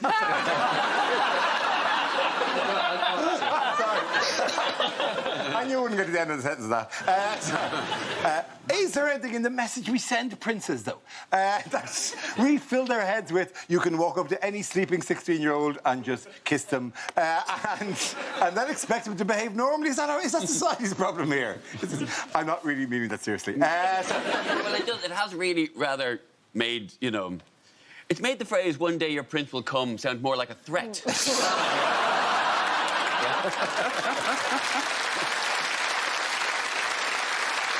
the end of that round, the point's going to egg your mind. Now we play a round called Prince Andrew's Meat Feast. This game involves Ed Gamble and Mark Sibbins. So if you could make your way to the performance area, please. This round is a stand-up challenge. I launch the wheel of news, and whoever chooses to stop, one of our performers must step forward and talk about that subject. OK, here we go. Let's spin the wheel. And the first thing is family. Ed. Just a normal picture of a normal family there. Terrifying serial killer smiles. My dad is he's an intelligent man. I would describe him as intelligent, but he's that level of intelligence where if he gets caught making a stupid mistake, he will lie to get his way out of it. Perfect example, many years ago when I was 8 or 9, my dad took me into a baker's. He marched up to the lady working behind the counter and he said, "Hello! We'd like a Danish boog, please." Now, don't worry, she all looked at me like you're all looking at me now. Because the Danish boog is not a thing that exists. That is not a baked product. So obviously she said, "So sorry, sir, never heard of the Danish boog. Is it a baked product?" My dad ploughed on with, if anything, increased confidence. He said, "Yes, the Danish boog." She said, again, I've just started working here, but I know everything we sell here. I've never heard of a Danish boog. Started to get angry now. I was going, the Danish boog! The Danish boog! Pointing at a chalkboard behind her. She turned round, looked at the chalkboard, turned back to us and said, do you mean the Danish 800 gram?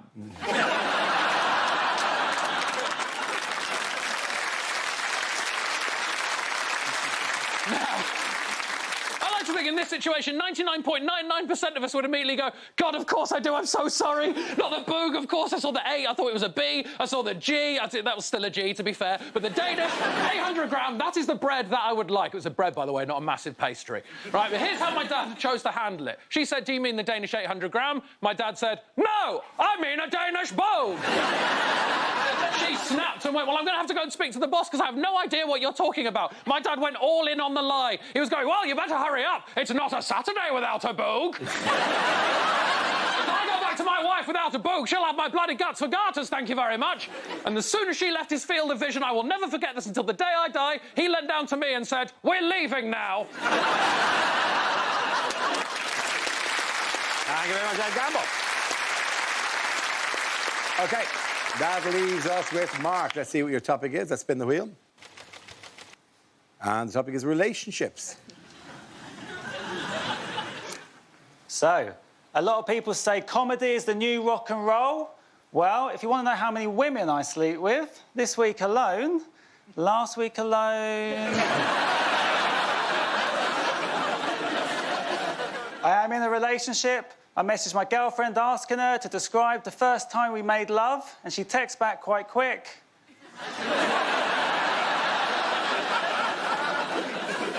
She said she thought I'd get the name of the Black Eyed Peas frontman wrong. I said, will I now?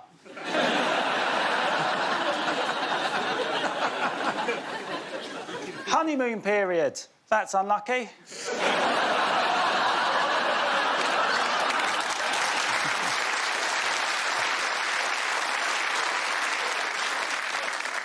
Sometimes my girlfriend scratches during sex. Last week, she won a tenner.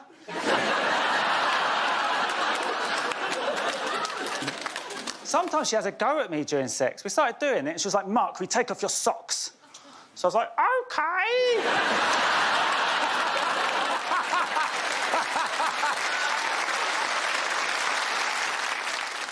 So I spoke about a couple of rude bits. I'll tell you this, right? I recently woke up to find my girlfriend using her vibrator in complete silence. And I thought, that is not on.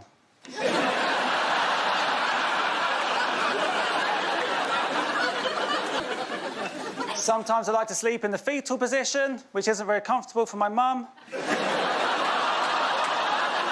all for me, thank you. Well done. Points there go to Mark. Well done. Come on.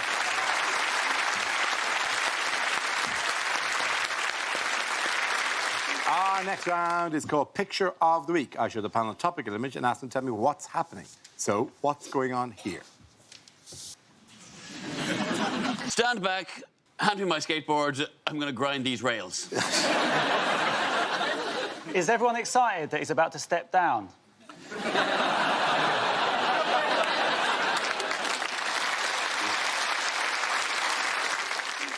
This next song's called I Love Jews.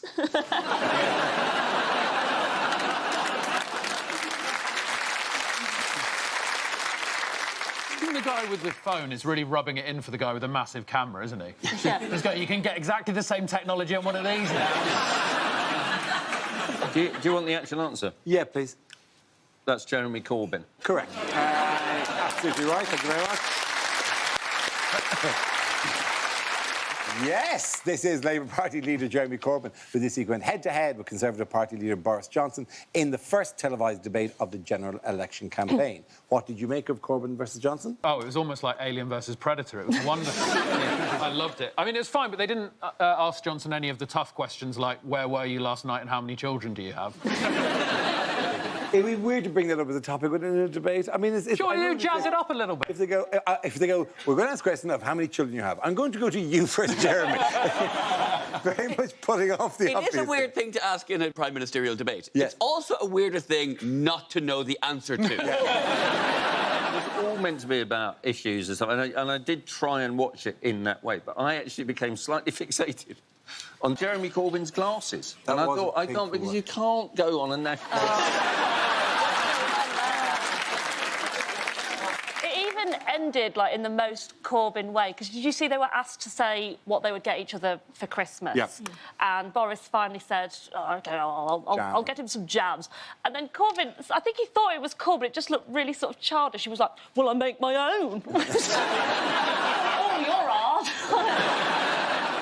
I do think the polls were like Boris slightly won. Yeah, it was interesting. It was very, very tight, the results, yeah. Well, I mean, I know you were excited by the debate, but... No, but the thing is that when Boris said that he, thought... They were like, do you think trust is important? And Boris was like, absolutely. And then everyone laughed. And it's like, how can he have won? Everything about Boris annoys me. Like, when he was announced as Prime Minister, I got really excited about that evening because my girlfriend messaged me saying, BJ, PM.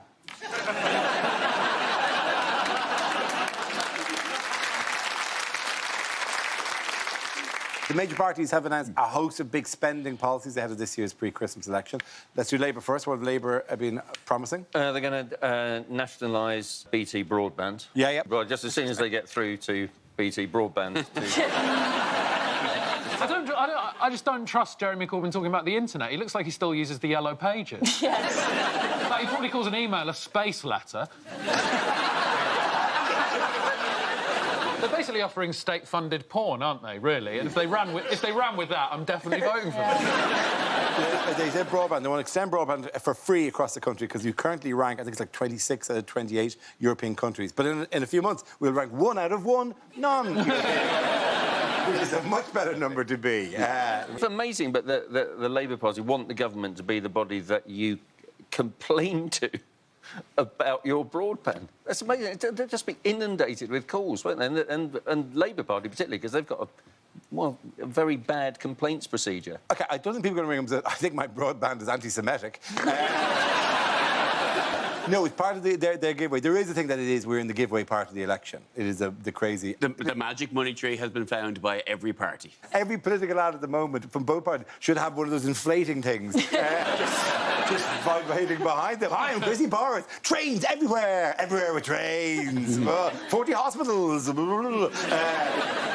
I like the Lib Dem policy. This is a genuine promise, which I made a note of, that they promised to bring back the Department of Energy and Climate Change, which was previously merged with the Business Department to become the Department for Business, Energy and Industrial Strategy. And it's these kind of headline-grabbing policies that have really put Lib Dems on the map, I feel, don't you think? Yeah. I think it's time those two departments got divested again. Yeah, you're always going on about that. In other news, what's going on here? Is he saying, can I have a Danish boog, please? Is this the brilliant moment we finally discover that Boris's hair shade is bread?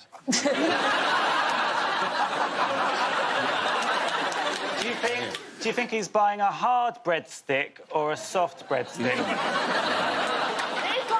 This photo is Tory food porn because it's essentially white bread surrounding a big lump of gammon. Well, I think it's incredible that he could be surrounded by bread and still be the doughiest thing in the picture. Well, it's classic Tory in bread. I think... That was amazing. You applauded and then just started doing your joke as you...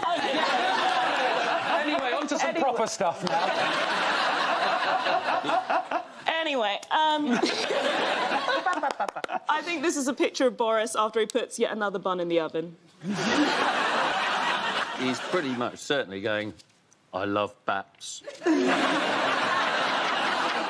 Is he behind the till, though? I can't... He is behind the till, yeah. Yeah, because he's weird that the customers... But they're not. They're outside. That's glass, Dara. You can see through glass. That's what we call here, we call that a shop window. Yeah, it's amazing. It's amazing. It was a revolutionary thing that came in about 400 or 500 years. No ends to your acting talents. Southern Belle accent and mine. Yeah, sorry. It turns out that the accent you're best at is mime. How dare you? I'm going to go down to the basement now. It is Prime Minister Boris Johnson in a bakery in Somerset while on the campaign trail. Which former associate of Boris Johnson attacked him this week? Jennifer Arcuri. Yes, she did. It's very suspicious, that whole thing, isn't it? Because her stance has always sort of been like, nothing happened between us, nothing happened. And then all of a sudden she's like, nothing happened between us. But I just think it's funny how you can go from being in someone's life and then suddenly they're not in your life anymore. And I just think it would be nice to just get a phone call the morning after. Like, is that too much to ask? But nothing happened. Apparently, she said that he treated her like a gremlin, which is clearly not true. There's no way he ever got her wet.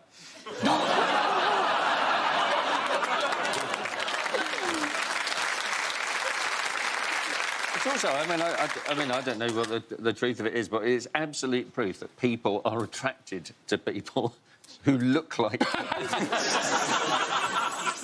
I'm going to have a lonely time. At the end of that round, the boys going to Ed, Cookie and Maisie. Now we come to scenes we'd like to see. So if everyone can make their way over to the performance area, I'll read out this week's topics, and then we'll see what our panellists can come up with. OK, here we go. The first subject is unlikely lines from a costume drama. Madam, I'm in line to the throne, and as such, we shall be dining somewhere that befits my title. Pizza Express Woking. Batman. I mean, I suppose technically it's a costume. Heathcliff!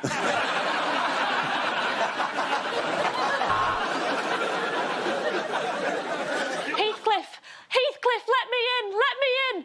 I just wondered if we could count on your vote on December 12th.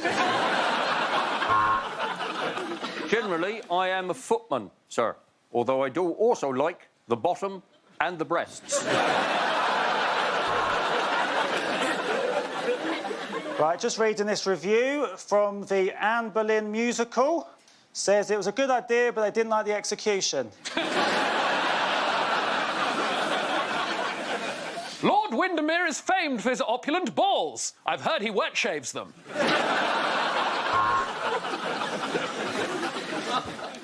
Jeg kan ikke land.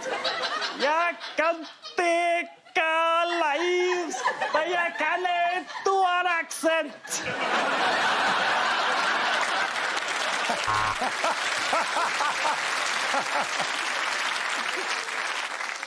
You are Jane Eyre, so this must be your brother, Nike.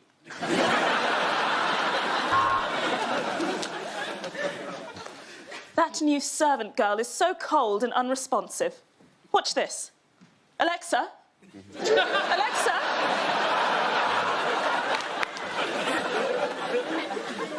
Your Lordship, I am delighted and excited by the unexpected turn our correspondence has taken. I await, with feverish excitement, the next portrait of your engorged penis.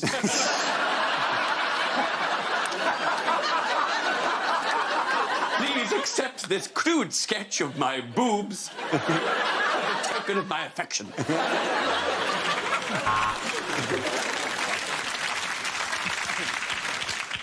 My heart is in my mouth. My liver is in my anus. Jesus, this corset is tight!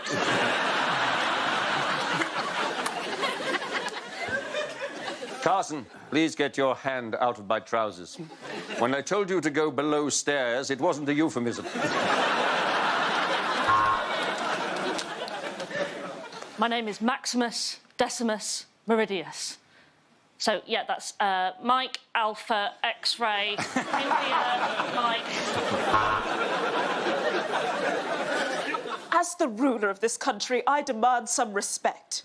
When you see me, you will bow and you will say, yes, queen. Mr. Darcy, I could never belong to you. I am promised to another, but I could give you a quick handy by emotions. The next topic is unlikely lines from a cosmetics commercial. Do you long for the soft skin of a teenager? And just to remind you, you are under oath, Prince Andrew.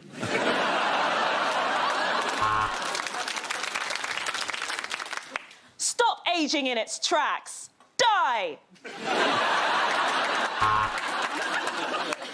Coco Chanel. The alluring combination of Chanel and Coco.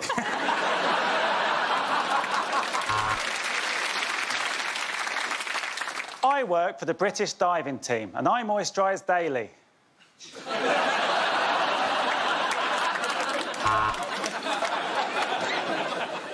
Religious Donkey, the new fragrance from Christian Dior. Kiss goodbye to wrinkles. Seriously, tell your granny you'll miss her.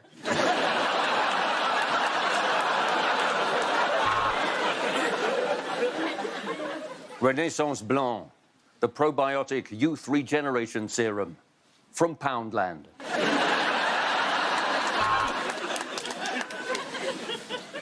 I want my face to have a matte finish, which is why I let my mate Matt finish on my face.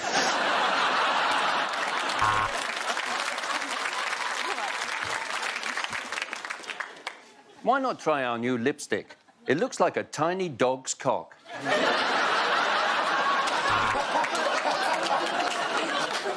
Problems with sweat? Try serving in the Falklands War. Throw it right out. My last cleanser simply didn't agree with my skin, and that's why I will never use Cif again.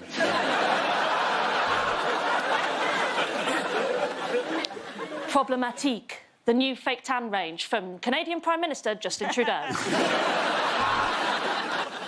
One full of lips, suck a hoover. Do you have dry skin? Ugh.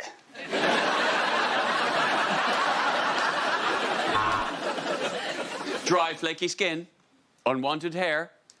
I'd send that bowl of soup back if I was you.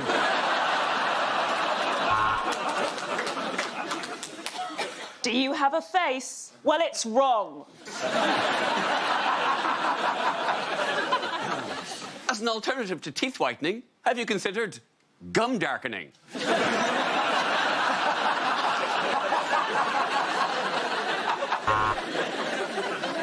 Rub the lotion on your skin, else you get the hose again.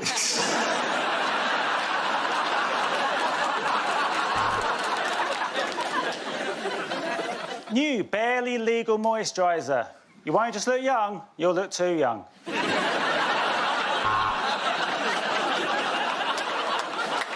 Our new blusher shades range from mild embarrassment to your grandma walking in and you knocking one out. At the end of that round, the points go to Ed, Sophie and Maisie.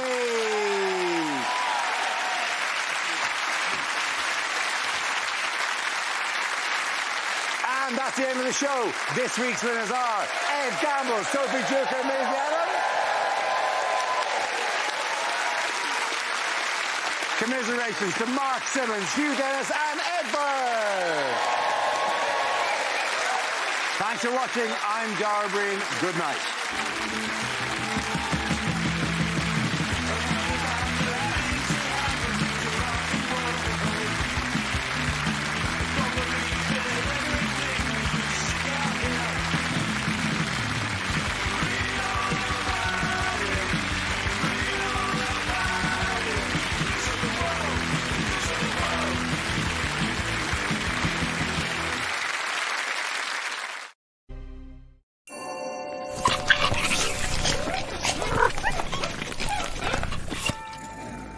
Get that thing out of here. With some strong language now on BBC Two, we've a week's worth of comedy.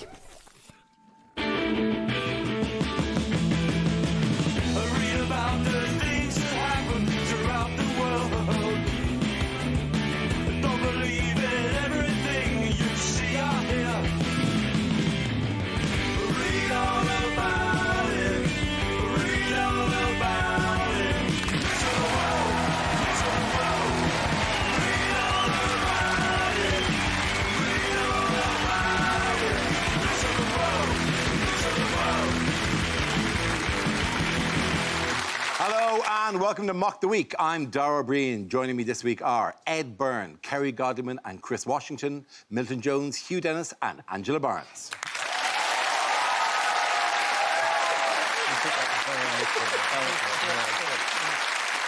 We start with a round called If This Is the Answer, What is the Question? On the board of 6 categories. Chris, which category would you like? Politics, please. Politics it is. The answer is 3 billion. What is the question? Is it how many nectar points to a pound? Is it in 1980, my dad bought a 3-bedroom flat in Lewisham for £6.50? What's it worth now? Is it what does Southern Rail consider to be the maximum capacity for a 6-carriage train? Is it how many vegans actually used to be an egg?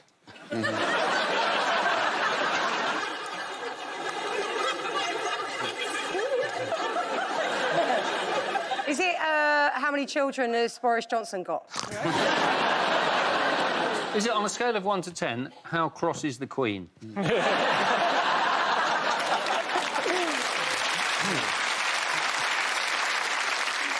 Is it what's as good as any other number to slap on the side of a bus?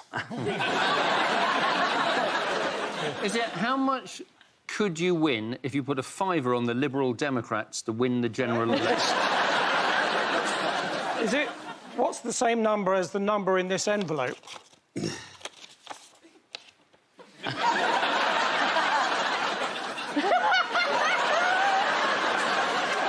Is it how much can Roman Abramovich do on contactless?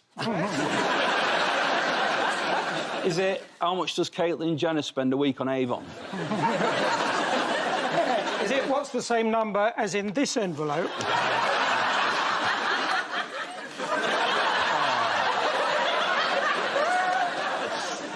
Is it how many GPs we'll get each in the Tory manifesto?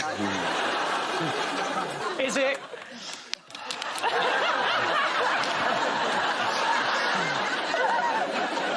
In what year will we leave the EU?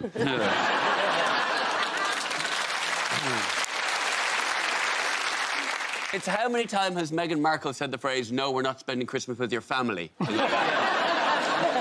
Does anyone know the correct answer? I think it is how much expenditure is detailed in the Tory manifesto. Yeah, that'll do fine. I think you're absolutely right.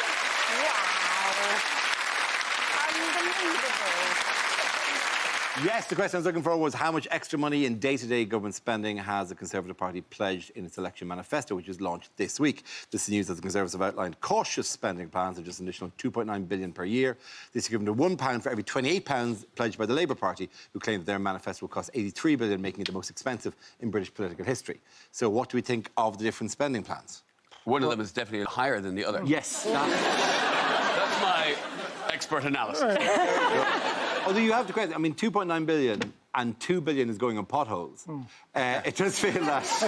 And then the other 900 million are building 40 hospitals. So How much is going on potholes? 2 billion. What are they filling them with? Caviar? They haven't actually said they're filling them. They said they're spending 2 billion on potholes. I'm assuming that they're going to make some more. Which particular Conservative manifesto pledge has drawn criticism? They said that they promised 50,000 more nurses, but they didn't say that that includes just holding on to 18 or 19,000 nurses they already have. Yes. I think all that's happening is it's a Christmas election and they're re-gifting. Here's the 19,000 nurses you already had. It's like when my mum wraps up the shower gel because someone's popped round and she didn't know they were coming. Oh, you know that was in your bathroom, Mum. I think I already had these nurses. I'm not anti the fake nurse. They're calling them fake nurses, aren't they? But that's like, you could have, like, placebo nurses. Like, they use placebos anyway in medicine, don't they? So have a placebo nurse for the hypochondriacs. And then make them wear those little Ann Summers nurses outfits. You know what? I'm in now. I'm glad they're doing more GP appointments, because I had to give an out-of-hours urine sample the other week, and the spring on that letterbox was pretty painful.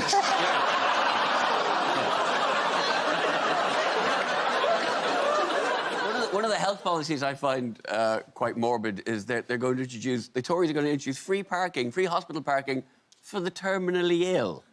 Which is a really... That's quite the Christmas bonus, isn't it? It's a great way for doctors to break bad news now, isn't it?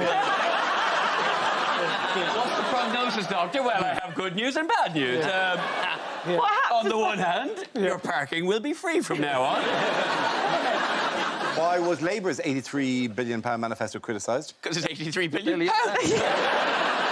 But it's kind of all the numbers are made up and nobody ever has to stick to the promises anyway. In which case you think, why don't you just promise stuff which is, you know, more fun, like, you know, like a, I don't know, volcano in Lincolnshire or something.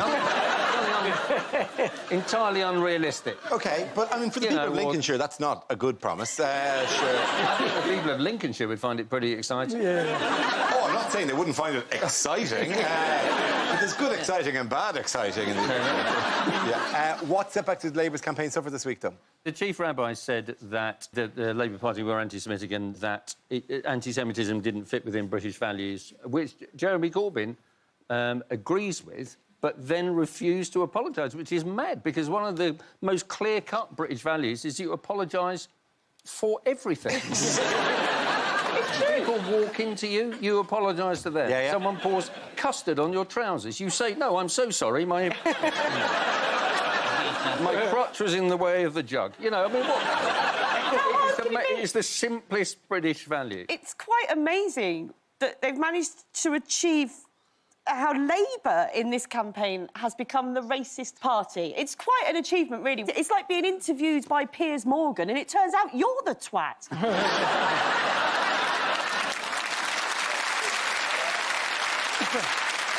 It's dead easy, though, isn't it? It's dead easy to get to say, you know, he didn't want to say sorry, but if you can say sorry without meaning so. You could just, all he needed to do was just go, oh, soz. Works, he said it, then. That is exactly what the Jewish community are holding out for. Right. If you could just say soz, then we were happy to put all this behind us. So all we asked for is a clear soz, and we're ready to move on. Did you see that interview on Andrew Neil? Yeah. Man, that couldn't have gone worse if he'd come out and said he didn't sweat. I'd love to apologise to the Jewish community, but I was in Pizza Express in Woking. I remember it quite clearly. On what issue did Jeremy Corbyn finally make his position clear, though? Brexit. Brexit, yes, he did. He has finally said with clarity that he is neutral. Yeah. Which is weird to meet anyone who has no opinion on Brexit. Yeah. Let alone find someone who's leader of a political party. Do you know anything else? Don't even... I've got 3 GCSEs. Who cares what I think about Brexit, really? I just think there's a lot of, like, comedians who are experts on it now, do you know what I mean? And people, because they've got a microphone, want to talk about it. I just think we're about 3 months away now from bingo callers thinking they've got the right just because they've got a microphone. You'll hear it. I'm telling you now, seriously, Gala bingo, 3 months' time, it'll be 5-0, Article 50, send them back. You know? I mean, you're right, it is fine to not know how you feel about... Like, I voted Remain, right? I don't mind telling you that here on What the Week. I didn't tell him that on tour in Lincoln. But, I did vote Remain, but even now, I just don't know anymore. Can we stay in the EU? Can we? Can you stay at the garden party after you've taken a shit in the punch? I don't know. Yes, you can. It works. It divides the 3 leaders up well, though, doesn't it? So if Corbyn is neutral, Swinson is in reverse, and Boris is driving without insurance. That's how Well, Boris's policy is basically we should stop worrying about the negative consequences of Brexit and get on with suffering the negative consequences. In other news, what did Liberal Democrat leader Jo Swinson say she enjoyed at university? Not paying tuition fees.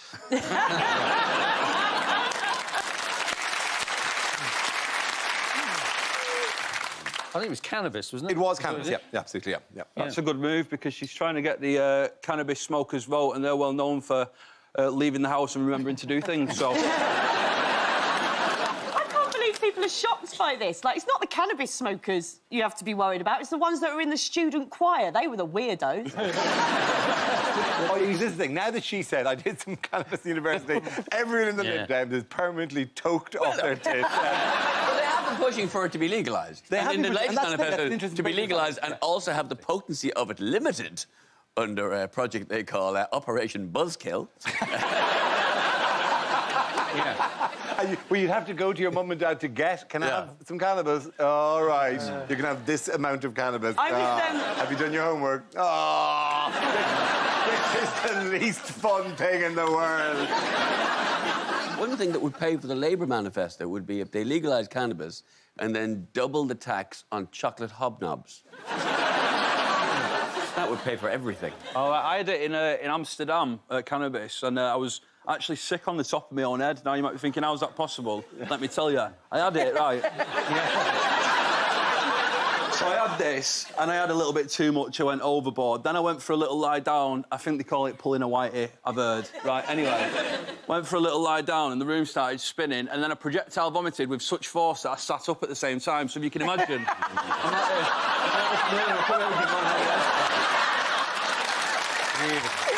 Quite an achievement. OK, at the end of that round, the points go to Angela Hewitt-Milton.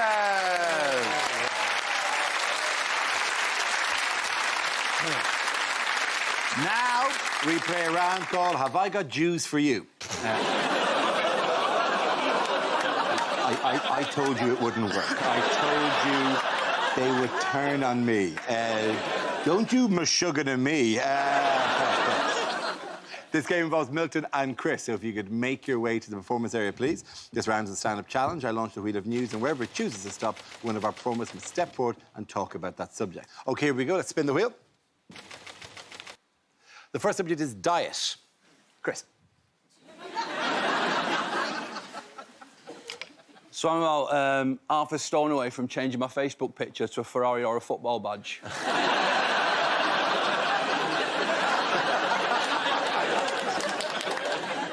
I had what should have been a bit of a wake-up call recently as well. I was driving home from a gig and I bought a kebab just for me, no one else. And I put it on the passenger seat of my car when I was driving, and that beeper started going off. You know the one that's designed to go off when it detects the weight of a fucking person, that one? You know you've got serious issues when you have to put a seatbelt around your kebab when you're driving. But the thing is, I don't get that food guilt anymore now. Food guilt is that little voice in your head which has a go at you when you're eating too much junk food and fast food and takeaway. It just pops up and it just goes, stop being such a fat bastard. It disappears, right? Everyone's had that voice. I don't get that voice anymore, it's gone. But not only has it gone, it's been replaced with a voice which reasons with me on everything and comes up with fantastic excuses instead. So a few weeks ago, I had 3 Indian takeaways in a week, which sounds like quite a lot, but then this little voice in my head just popped up and it just went, yeah, but Chris, if you lived in India...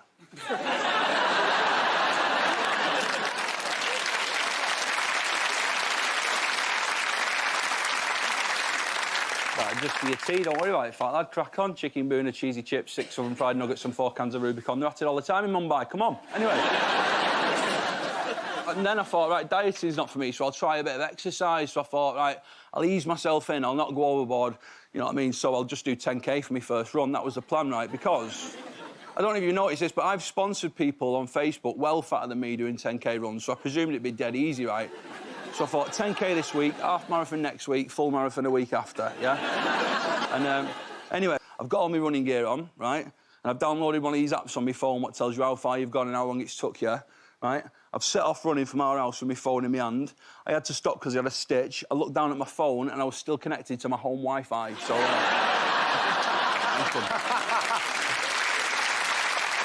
Thank you very much, Chris Washington. That leaves us with Milton. Let's see what topic you have. The topic is communication.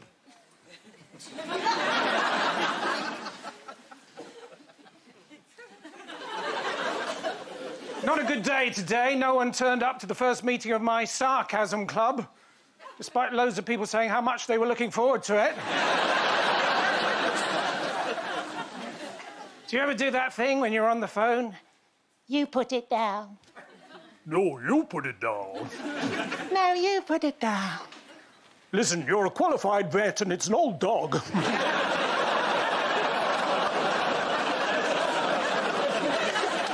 Do you know, it was so cold the other day in the city of Chester, when I ordered a taxi, I ended up in Chichester.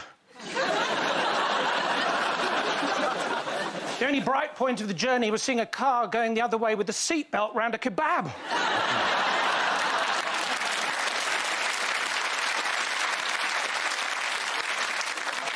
My wife and I, we argue sometimes. You've let the lid up, you've let the lid up. Yes, but what if it's a man, the next person to use the toilet? It's a pedal bin, it's a pedal bin.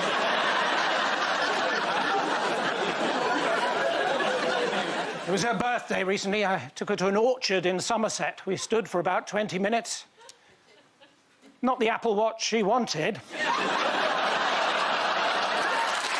you very much, Noted. Points there for Chris. Come on, sit down.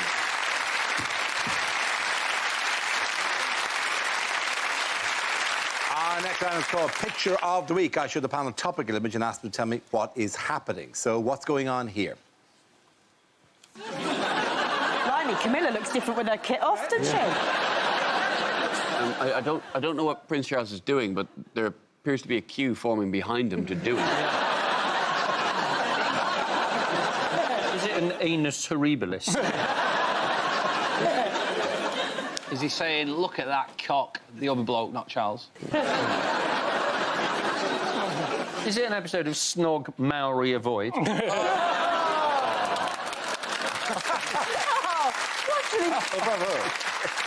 Is it man who lives distant from civilization meets Maori? I believe this is a still from the live-action reboot of Moana. Is he saying, you're right, it does look exactly like Noel Edmonds? Is that the correct answer? Yes. Prince Charles meeting a man with a tattooed arse. That is Prince Charles on a tour of New Zealand, I'm assuming. Absolutely right. Thank you very much for that. Very good.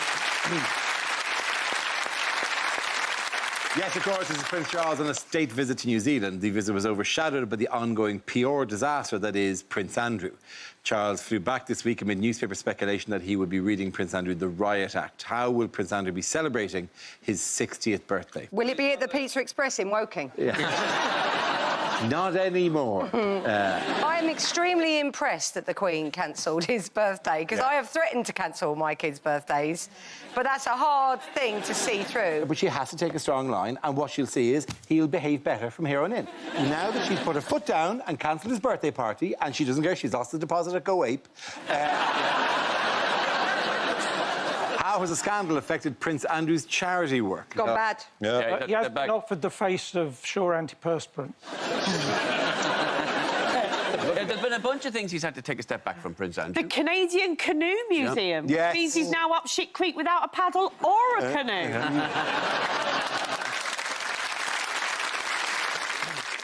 I capsized in a canoe once. Did you? Yeah, on PGL. And PGL? Yeah. Yeah. No. It's like a... Residential trip, isn't it? Yeah, residential trip with the school. You do abseiling, canoeing, snogging, all kinds of stuff. Yeah. And I Where did you capsized. canoe? Down the Ardèche or somewhere? No, it was in Kent. Oh, no. I just went on a slightly posher... Which wine-producing region was yours? The differences in our education. Yeah. Meanwhile, no. I'm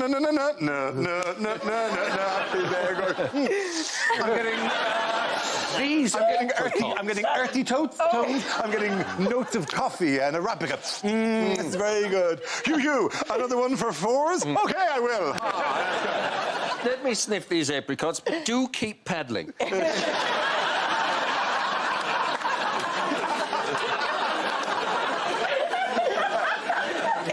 Mummy, today we had a wonderful day on the PGL. Jeeves paddled me from one end of the river. OK, walk it to me disappearing from the streets of London. Potholes. Yes.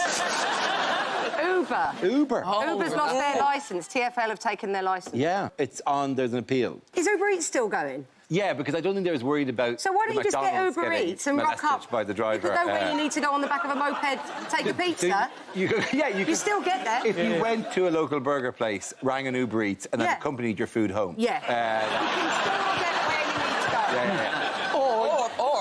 go. Or you tell me where you are, and then I order you from Uber Eats.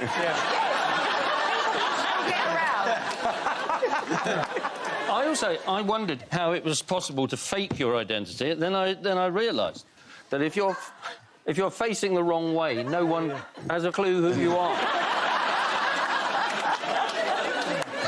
I love how you had to actually do that. Yeah. You could have said it to us. We would have get it. I'm not listening to your conversation. If you've only just tuned in, you're watching The Voice. So, Will.i.am, are you coming back? They said that they're going to introduce face recognition technology. blows my mind, that. Because my phone's got face recognition technology, which already makes it better than my nan. I have to put my hair up. She thinks I'm the new carer. Come on. Moving on, final thing in this round. Which piece of comedy history is up for sale? Is it your megabus fleet?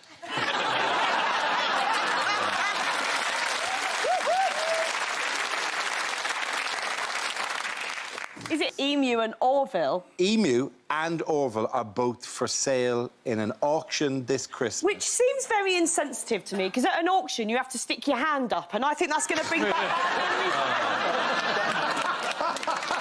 Very good.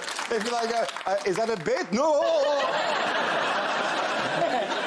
I love Orville. You know, but honestly, well, there's a certain amount of warmth for Emu. How can you prefer Emu? It's a sex pest. I mean, I prefer Emu because basically it was... This is obviously not the one that's... You're a shit Emu. You're like a cheap version That's of like the this. equivalent of the Disney characters on an ice cream van. When you think about it, like, Emu, basically Rod Hull was a man who couldn't do ventriloquism. When you think about it. And so just distracted everybody by attacking people. What was the thing where it said that Emu was described as Britain's most annoying bird? But I'd like to say that if you watch my Twitter timeline during this show, I think you'll find it's me. You think half of him really wanted to get out? I'm doing my own show here.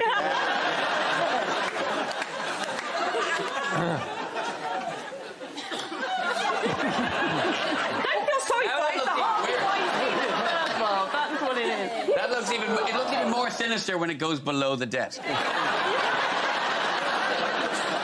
It kind of made me realise how talented Rod Hull was. At the end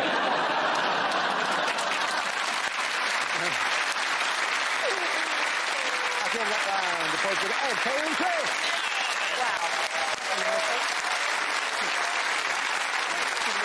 Now we come to scenes we'd like to see. So if everyone can make their way over to the performance area, I'll read out this week's topics, then we'll see what our panelists can come up with. OK, here we go. The first subject is unlikely things to hear at the Royal Variety Show. Hello, I'm Frankie Boyle.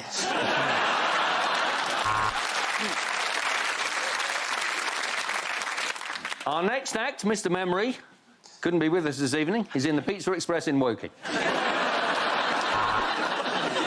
They asked me not to do any Prince Andrew jokes tonight, and I said, sure, no sweat.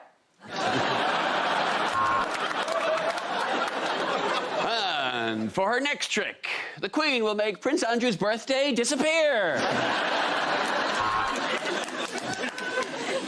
At this point in the evening, I'd just like to ask the members of the royal family to put their rifles away as I welcome to the stage the cast of The Lion King. At 93 years old, I think we'll all agree it's just good to see her out the house at this time of year. Give it up for Madonna. Welcome, Ginger, Baby, Sporty, Posh, and the other one. Yes, it's the royal family. Unfortunately, Prince Andrew is running late because he's stuck in trafficking. Well, we're now going to end this evening of royal entertainment in this magnificent theatre in the traditional way, a fly-through by the Red Arrows.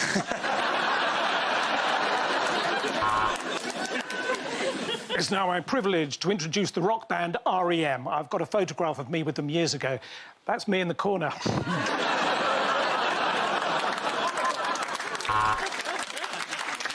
This next act needs no introduction. Yes, she bends, she twists, she contorts herself, but the Queen cannot get out of her obligation to attend this shit show. And your card is what? The four of clubs.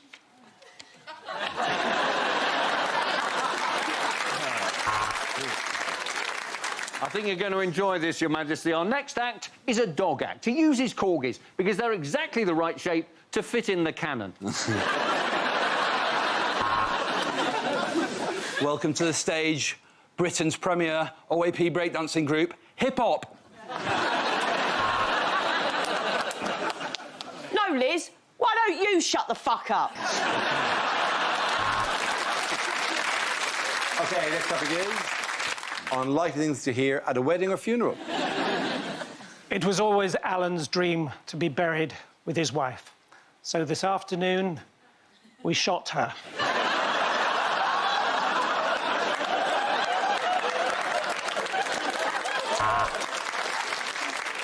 All the tables are named after mine and my wife's favourite films. I know it's quite crowded over there on the Human Centipede, but if you all squeeze in together, you'll be fine. Oh, thank you, no. I've had more than enough free Prosecco.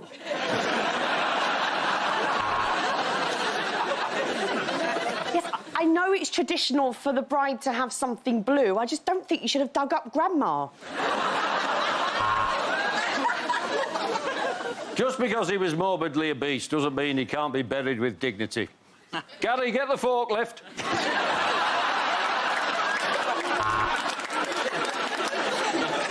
In life, he was a strong, confident and capable man. Excelled at everything he did. Apart from swimming, obviously.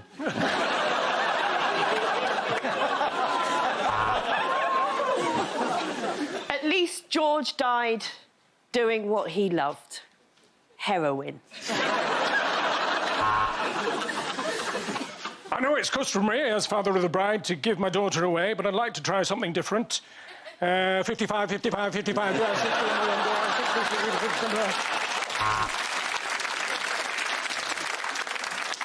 And if you look on the back of today's order of service, you'll see a picture of Ethel when she was much younger. I think we'll all agree it's one for the wank bank.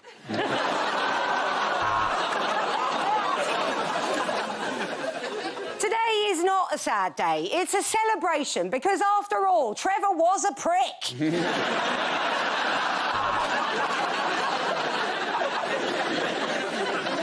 Bride side or groom side? I don't know, I'll fuck them both.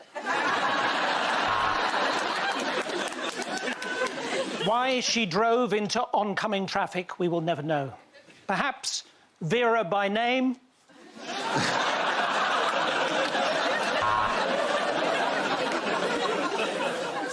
Ashes to ashes, dust to dust. Never WhatsApp while walking, he got hit by a bus.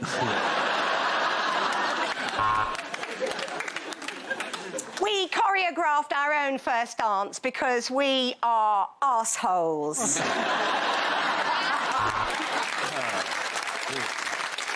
No, it's funny. No, I just realised it's just because I've never actually met a Scottish widow. You know, it's like...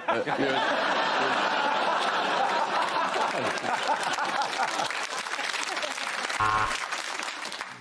Sadly, today, we all know exactly where Wally is. And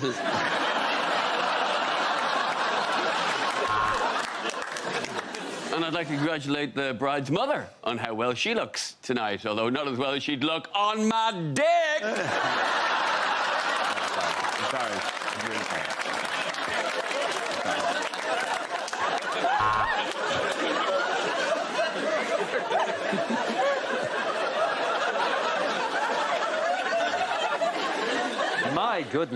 My goodness, yes, that is a lovely ring. Now, pop your trousers back on.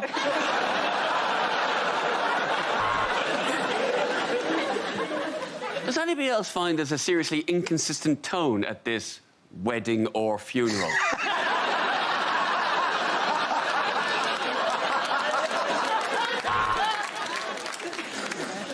Raymond was a man of many parts. None of them worked, that's why he's dead.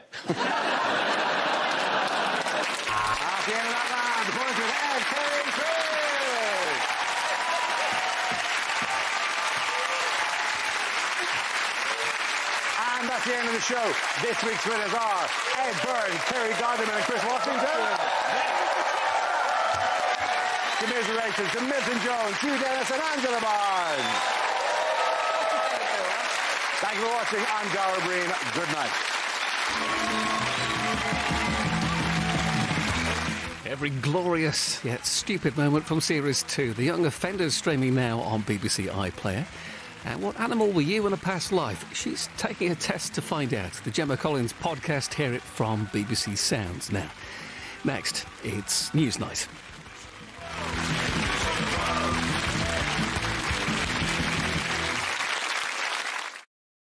The Big Unnecessary Show with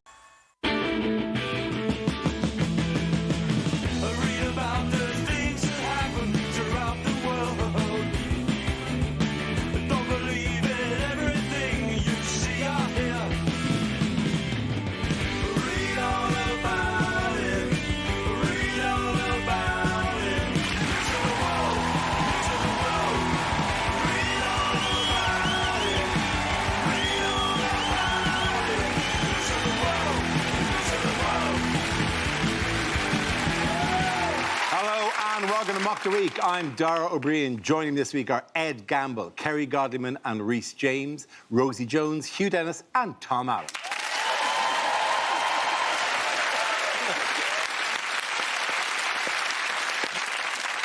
We start tonight with a round called Picture of the Week. I show the panel a topical image and ask them to tell me what is happening. So what is going on here? This can't be the first time Melania's thought, just one little push. Is Melania saying, remember, Donald, she's about this tall, and she goes by the name The Queen.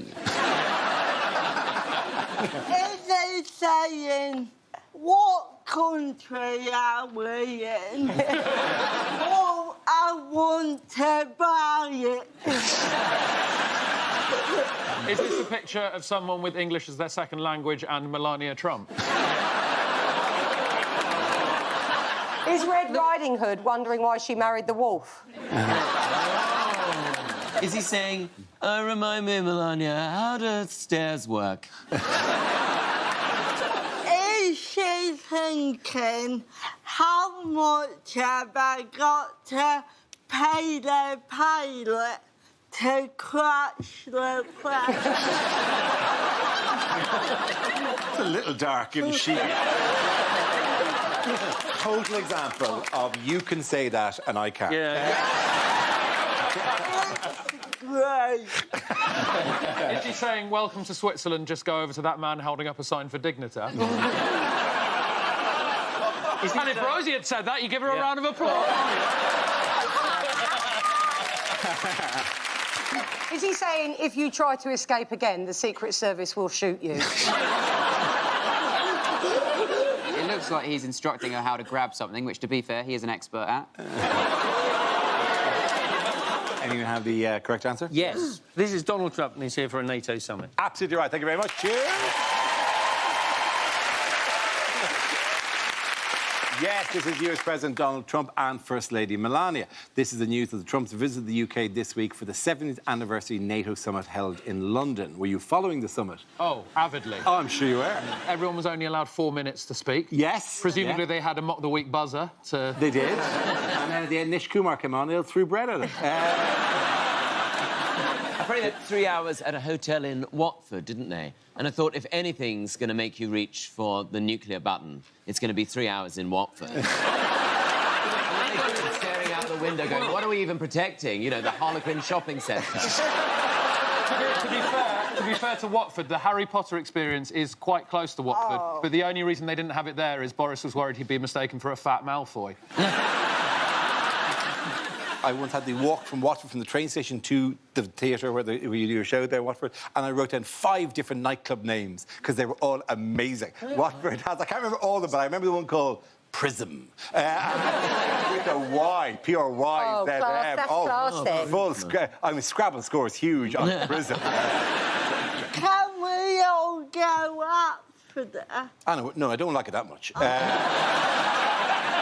The amazing thing is that they had it at Watford, this, like, golf resort hotel, which is just is so incongruent. That's, like, one posh thing and one shit thing.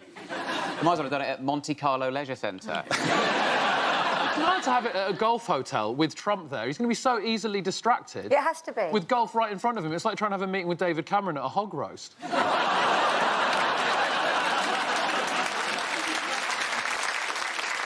So they've got to have it in Watford. Try getting a table for 29 in London this near Christmas. You got no chance. You'd have to go to Wagamama's at 9 a.m. Why are we hosting this? Like, we're falling apart. We're having a general election. Yeah. It's nearly Brexit. The royal family's gone off the rails. Why are we hosting? It's like going to someone's house for Christmas. It's getting boring. She's just... Her husband's left her. The boiler's packed up. She won't stop crying. Let's go round there for lunch. How did tensions affect the schedule for the summit? Macron said that NATO was brain dead. Yeah. Right, and then the Turkish president said, actually, no, it is you who is brain dead. So I'm mad that these are, like, the biggest leaders in the world. And the argument is still, I know you are, but what am I? We are 2 steps away from the Turkish president going, look, we're all being a bit immature. I think the way to solve this is dickhead says what? Macron criticised NATO's inaction over Turkey and the Kurds. Erdogan criticised him back. Trump was being ghosted, basically, by Boris Johnson for the week. It's like Christmas dinner at my house, that NATO meeting. Seething resentment, angry words, and everyone coming to blows over Turkey. Yeah. Oh, beautiful. No, here. Have we talked about the Beast? That he arrives in this car called the Beast? Oh, great. It's a big black stretch limo with blacked out windows, isn't it? It's got it for safety. And it will work, because in Watford, people will just assume he's on a hen night. What was the big question he was asked? Not to talk about the general election. Yes. But he can't help himself. That's like someone in a restaurant when the waiter says, don't touch the hot plate, and they go, Corbyn was there. Corbyn was at one of these things. He was, yeah. And that's what I find amazing about it, is because this is the whole point of this is it's NATO's 70th birthday, right? Yeah. Corbyn is also 70 this year. So he's obviously just turned up going, it's a joint thing, this is a joint thing. Yeah, so the balloon says 70, that is for both of us, that is for both of us. I was in the door going, no, look under, no, not under C. Try J for Jeremy. No. Yeah. Try O for O, Jeremy Corbyn. You know all the stuff about them, laughing at Trump? And... Yeah. But you can't hear it. Like, you can't actually... They're not, saying it outright. No, it's a lot of speculation. Like, that's when you scour social media for evidence that your mates are laughing at you at a hen do. Yeah. Like, look at the way Claire's holding her hair. She's saying I'm a slag. Harry, you seem to be doing this as universal observational material, but I think it's saying more about your situation. you know, when you're scanning the internet looking at what Claire's doing. You scan social media? No! What, looking at exes? Oh, yeah. Do you do that? I'm not allowed on the internet anymore.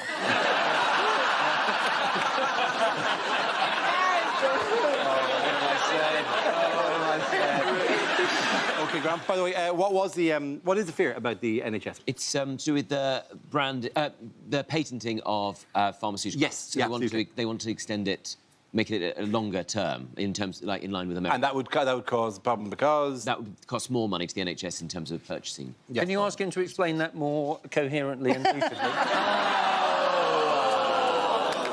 No, I think he's done absolutely fine, Hugh. Oh, thank you, Dara. Us baldies stick together, you see. Yeah. How do you think I got the job in The Apprentice? You're fired. Ironically, baldies can't stick together at all. Just slide right. We don't stick together by the top of our head, Ed. We don't all go, ooh, lovely, static electricity. Yes, the drug costs in America, that's the fear, is that because there are certain drugs that cost, say, £2,000 in Britain, would cost £9,000 in America, right? And that's the fear. But obviously what they should do is, if they're getting them for £2,000, they should buy loads of them, then go to America and sell them for £6,000, and then fund the NHS by selling America's drugs cheaper back to Americans. Why has nobody thought of that? Corbyn keeps banging on about how we're under threat from Big Pharma. Yeah. I only just saw that written down today, so for 2 weeks I've thought he's scared of a big pharma. Off my land! Which celebrity has been out campaigning for the Lib Dems? Hugh Grant. Yes, it is Hugh Grant, yeah. Absolutely, yeah. Here is Luciana Berger. He was also out with Chuka Amuna. Just knocking on doors in a way that would be totally natural, and not in any way would you open the door and go, holy shit, that's Hugh Grant. Do you think he's sort of living his life backwards? Like this is all just a ploy to do some method research for Love Actually? He just knocked on doors until he found Martine McCutcheon's house. And he got the cards out. Yeah. I'm just a man standing... It's a different part of this... No. No, it's a different... Wait!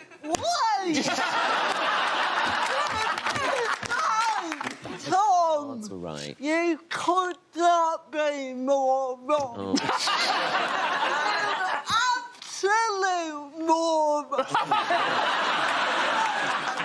Hugh Grant, Love Actually, knocked on doors for Martine McCutcheon. Yeah. But she didn't do the paper one. Yeah. That was Keira Knightley. That weird Andrew Lincoln. pervert guy. Pervert guy? Yeah, no. Different Andrew. OK.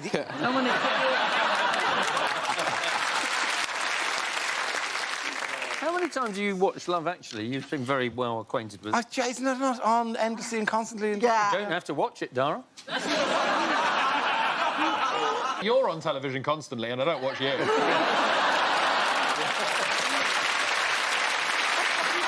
Rutland, Portrait of Tom, Hugh and Rosie!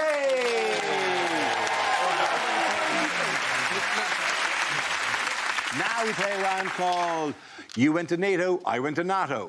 This game involves Tom and Reese, so if you could make your way to the performance area, please.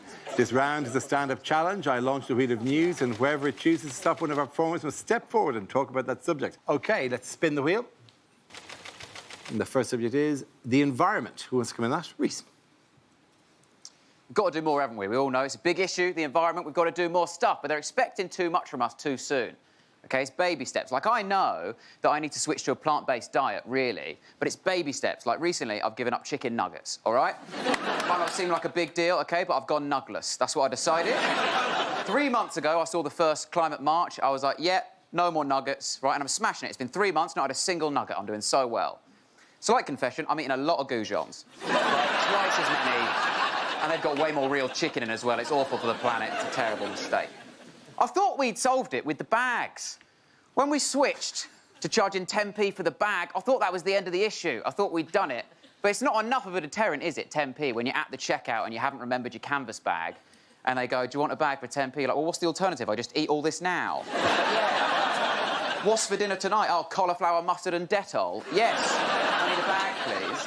Costa are the same. Costa, they'll give you 10p off your coffee if you're taking a reusable cup. Right, because they're like, oh, we're Costa, we care about the environment. No, you don't, mate. If you care about the environment, Costa, why are your receipts the size of a duvet? Get a grip. But it is handy having that 10p, because you can take that 10p and spend it on a plastic bag in Sainsbury's, so it is ideal. No, but I think I know why middle-aged people don't like Greta Thunberg, right? And it's because she makes their kids look shit. Brag about your kids with her on the scene. This is parents in the playground stuff now, isn't it? With their parents just going, oh, yeah, oh, is your son Jamie? He's made the football team, has he? Oh, well done. My daughter is the face of the campaign to rescue this planet from the jaws of oblivion. But, good luck with a little kickabout, Jamie. Off you go. Oh, your son, Lucas, he's made his grade 4 cello, has he? Oh, well done. Yeah, my daughter is the reason he might live to see grade 5. Lovely stuff. Thank you very much, Reese. OK, that leaves Tom. Let's see what your topic is. Let's spin the wheel. And it's travel. Travel, OK, fine. Well, I travelled from over there. One of my favourite travel experiences was at secondary school when we went on the school music trip to France. And to get on the school music trip to France, you had to be part of the choir. I was in the choir, and it basically meant you got to hang out with all the other 13-year-old homosexuals who didn't yet realise they were homosexuals and their chatty female friends. And it was a great place to go and learn how to play a show tune on the flute. Not a euphemism. This was back in the day when it didn't matter where you were going with the school. If you went on any school trip, you had to go by coach. Like, if you go to Australia, you go by coach. This was supposed to be a 5-day trip to France. We spent 2 days on the coach getting there and 2 days getting back. It was basically a day in France. So, on this trip, you really had to make the best of the coach trip. And for me, my favourite bit was when we got to stop off at the French hypermarket. So I thought that would be a great place for me to show off how much better I am than everybody else, because I'd actually been paying attention in French. So I went over to the patisserie and I said to the man there, "Bonjour, je voudrais un croissant, s'il vous plaît." And according to the French classes, the man behind the counter should have responded by saying, "Oui." Il y a un croissant ici, which, when you think about it, is basically the equivalent of someone coming over here and saying, "Hello, I'd like to buy a pasty, please." And then the man behind the counter responding by saying, "Yes!" There is a pasty here. I'm not even mentioning that it's part of a meal deal. So I said, "Bonjour, je voudrais un croissant, s'il vous plaît." And then the man behind the counter responded in normal French by going, blah, blah, blah, blah, blah, blah, blah, blah. I had no idea what he was saying. Blah, blah, blah, blah. I mean, my friend Kevin was no help. The only French he spoke was the French horn, which is a euphemism. I mean, I say they teach us how to speak French, most of the time they teach us how to sing it. I mean, I could have stood there and gone, quelle est la date de ton anniversaire?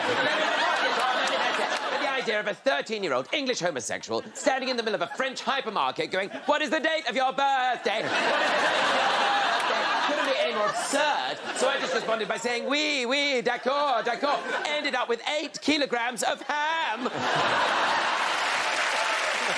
Thank you very, very much. Points there to Tom.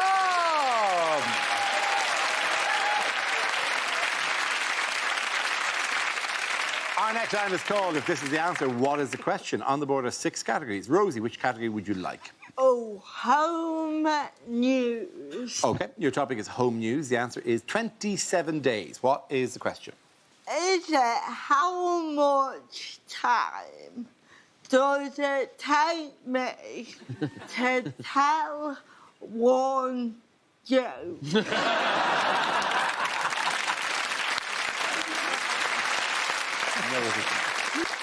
Is it how long it takes Boris Johnson to open his Father's Day cards?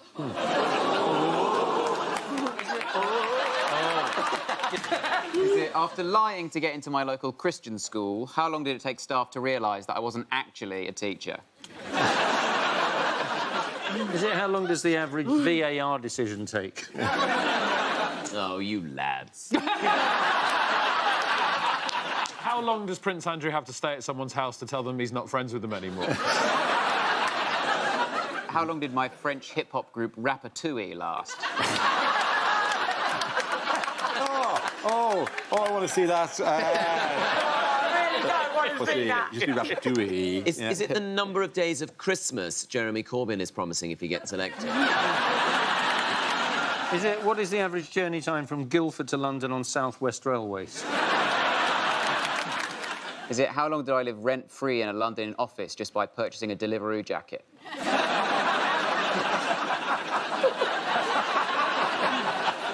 But all I've done for the last... Well, I don't know what you've been doing. I've been writing the lyrics of the Ratatouille songs. Sorry, John, those are copyright. Oui, je suis Ratatouille. Ami, voici the super boogie.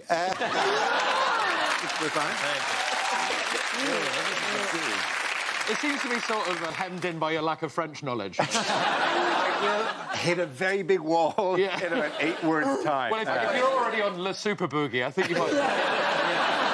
It's the RMT strike, isn't it? It's how long will the South West Railways be on strike? Absolutely right. Thank you very much. Very good. Yes, the question I was looking for was, how long is the South Western Railway workers' strike expected to last? This is news that the RMT union have launched the longest strike in the history of the railways as part of a long-running dispute over the role of guards. Nearly half of all trains are expected to be cancelled by the strike, causing havoc for commuters on South Western train lines. That picture, I suppose, to illustrate the strike, that looks like I was going to say... any day on any train in London. If anything, people are going, oh, look at her, she gets to drink her coffee. Oh, no. It's actually so busy that's someone else's coffee. But it's all about who gets to close the doors, isn't it? It is. It's literally all about the doors, and the RMT think it should be the guards, because they have the best view of the bloke struggling down the stairs who's late for the train with the suitcase, and they can judge exactly when the right point is to shut the doors in.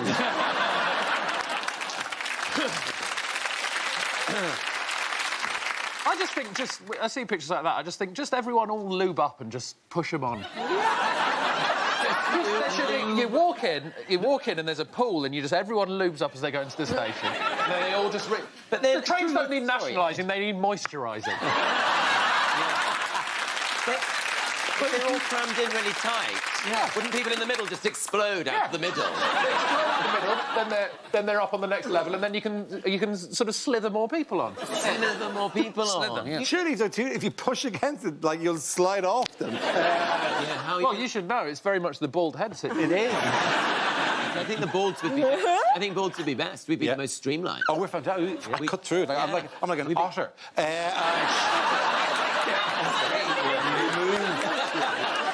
You slow coach Harry's. Yeah, you're all going to get snagged on each other like we're true. Like a beautiful fish. Every so often we show. I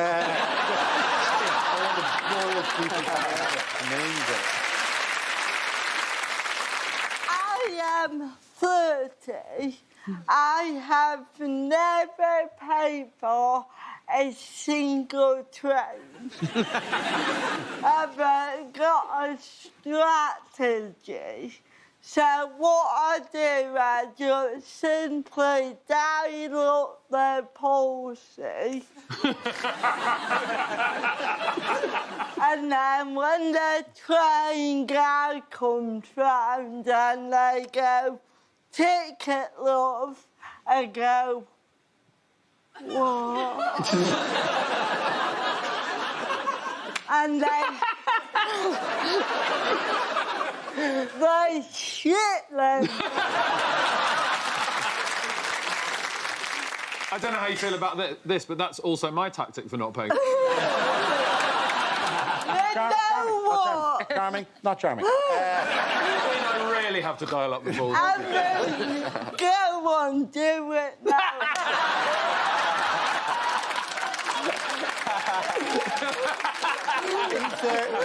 I want to meet the guard now who approaches next time on the train after this has gone out. And goes, "All right, Rosie, dial down the palsy."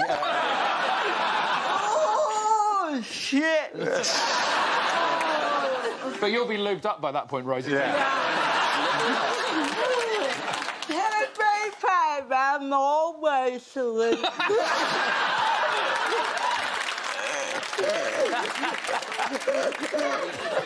In other news? OK. Moving on. What has reportedly been described as too gay by the Hungarian government? Me.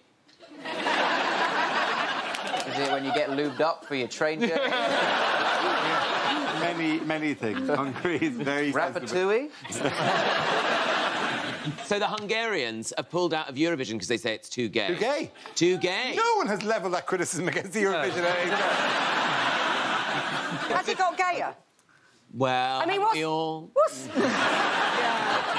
It's because their song entries didn't get through, didn't it? Their what entries? Their song entries. Oh, I'm sorry. Their song called Traditional Values and Your Uncle's Just Exuberant.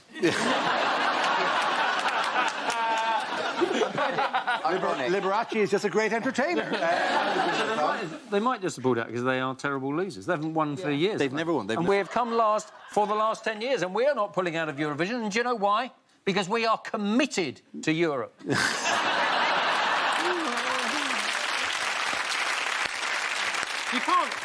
You can't pull out at the last minute just because you're suddenly worried it's gay. If I was a nightclub owner in the Eurovision country that's hosting it, I would be opening up a nightclub called Hungary for Cock, right? Also, I find it a little bit ironic that this homophobic country has a name that is Hungary. Yeah, and he's not even the Prime Minister. At the end of that round, the points go to Ed, Kay and Reese.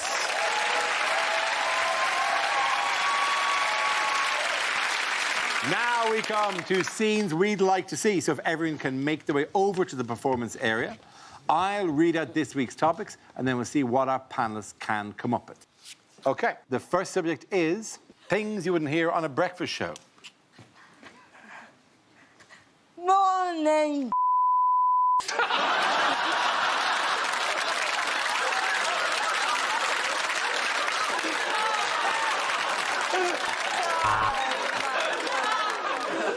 Just checking, this isn't live, is it?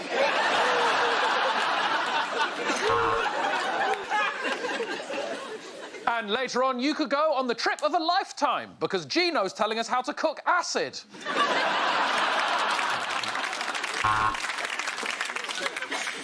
And coming up, we're speaking to 8-year-old coffee aficionado Jasper, who has just claimed the title for Britain's youngest wanker.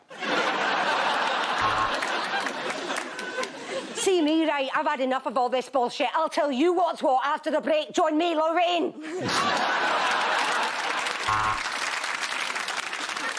You're watching Good Morning Britain on ITV+1, so the clock in the corner's wrong and you're already late for work. Well, to hear more about the explosion in the opticians, let's go to the Flying Eye. Reports coming in of a major incident at the origami finals. More on that as it unfolds.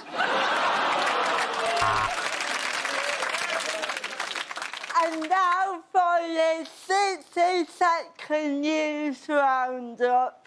It's Rosie Jones. Hello. Goodbye. Later on, we'll be looking at what causes breakdowns. I mean, maybe it's getting up at 3 o'clock in the morning to do this job for 5 years. Maybe.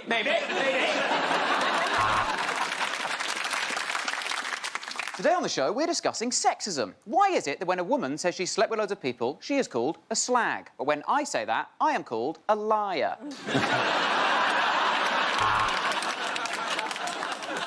Well, just time for one final quick look at the papers.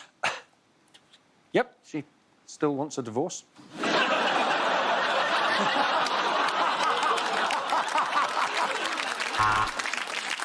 Oh, Piers, that's such a compassionate, well-articulated thought. And now let's find out what the weather's doing in your area. Or you could just pull back the curtain, David. I mean, do I have to do everything for you, for goodness sake? Travel news now. Chaos on the trains as one of the lubed-up passengers has fired out the window.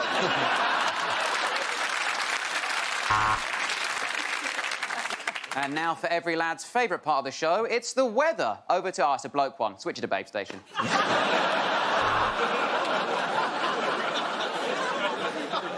Well, it's backing up at Junction 2, but don't worry, I'll get a poo in the next break. OK, the next topic is unlikely lines from a Star Wars movie. Chewbacca did not die in vain. These Ugg boots are lovely.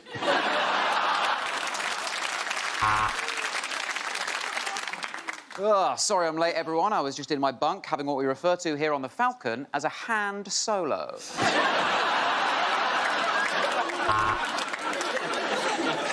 Yeah, give it a few minutes. It's an energy-saving lightsaber.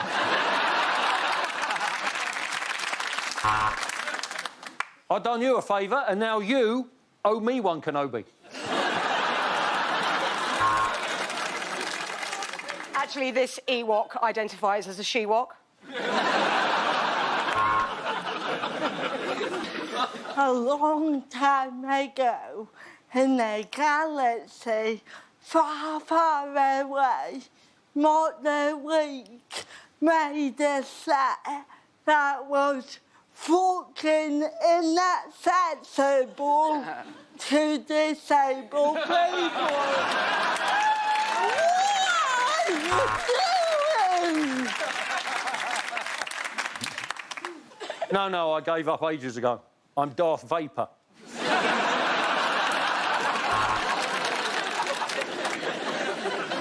Speaking like this normal is not. Call me an ambulance. Having a stroke, I am.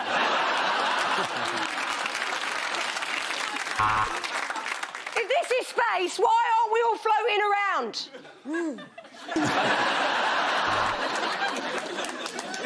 It is the War of the Clones, or as I like to call it, Love Island. Welcome to the Death Star. Sorry to be one of those hosts, but we're actually a no-shoe Death Star. Right, cancel all my appointments. Chewbacca's just booked in for a Brazilian.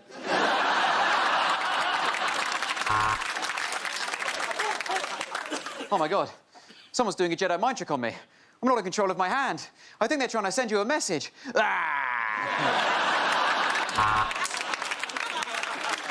Oh, no, I'm not Darth Vader. I'm Darth Vader's Tory brother, Taxi Vader.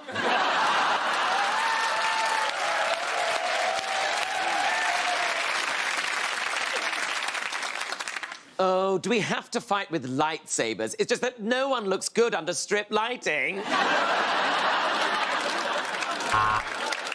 That was Tom Allen with Jedi for the Straight Guy. At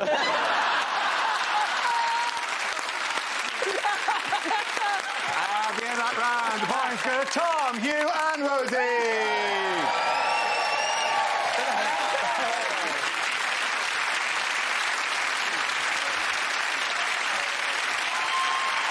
That's the end of the show. This week's winners are Rosie Jones, Hugh Dennis and Tom Allen.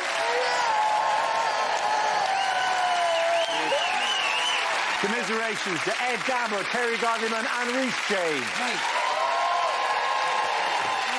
Thank you for watching. I'm Dara Breen. Good night.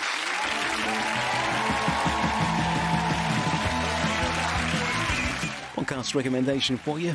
The next episode will get you chatting through the stories that matter. Boys Will Be Boys in coming-of-age comedy. Ladhood, streaming now on BBC iPlayer. That's your weekend sorted. Graham Norton Show is on BBC One in 10 minutes.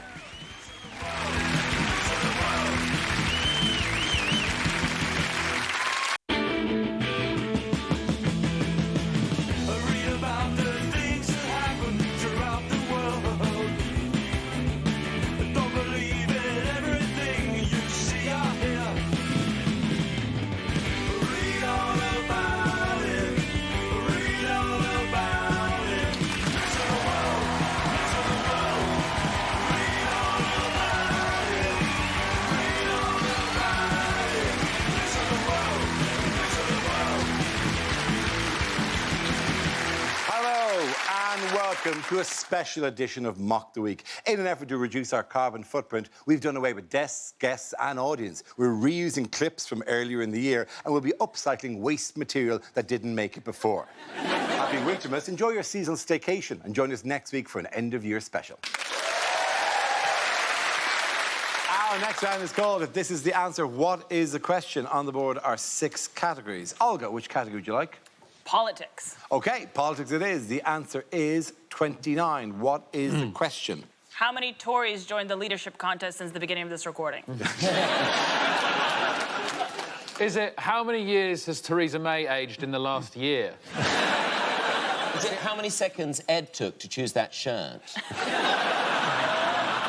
I'm sorry, I'm getting fashion tips from a man who has a shop at Big and Tall and someone from Victorian times. Do me.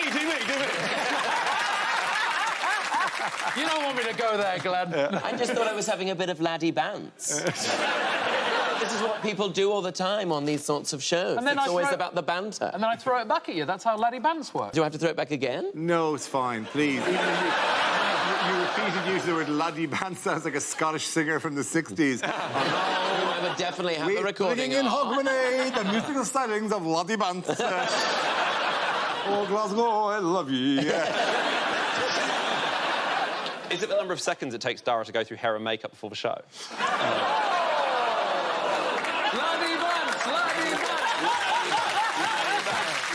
Go on, Dara, say something horrible back to him. Dara, call him a Lego figure geography teacher. Go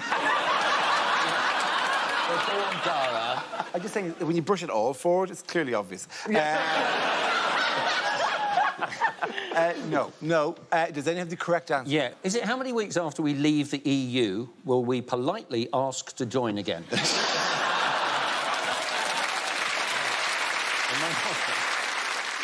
Is it how many boobs my brother brags to have touched? I mean, you really... How many boobs have my brother bragged to? You've really beat yourself up. It's just funny because it's not a number, so he only touched one. Yeah. Is it... 14 pairs and then the rogue one. These are the boobs I love! I literally know the least about boobs on this whole panel. Do your mime again. Boobs I love. Is that laddie bounce? I think that's more what I do when I do a safety chop, actually. You chop an onion with that kind of... Where's the knife? Where's the knife? The knife is imaginary in my hand. No, I know. Like the boobs were previously. Honestly, it was so good I saw the boob. And so when you safety hold the boob, does that mean that you then put your other hand in without danger?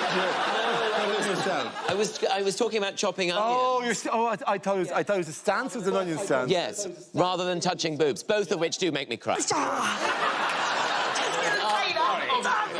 it how many? Are we doing it now? Yeah, we are. I think we've had our fun.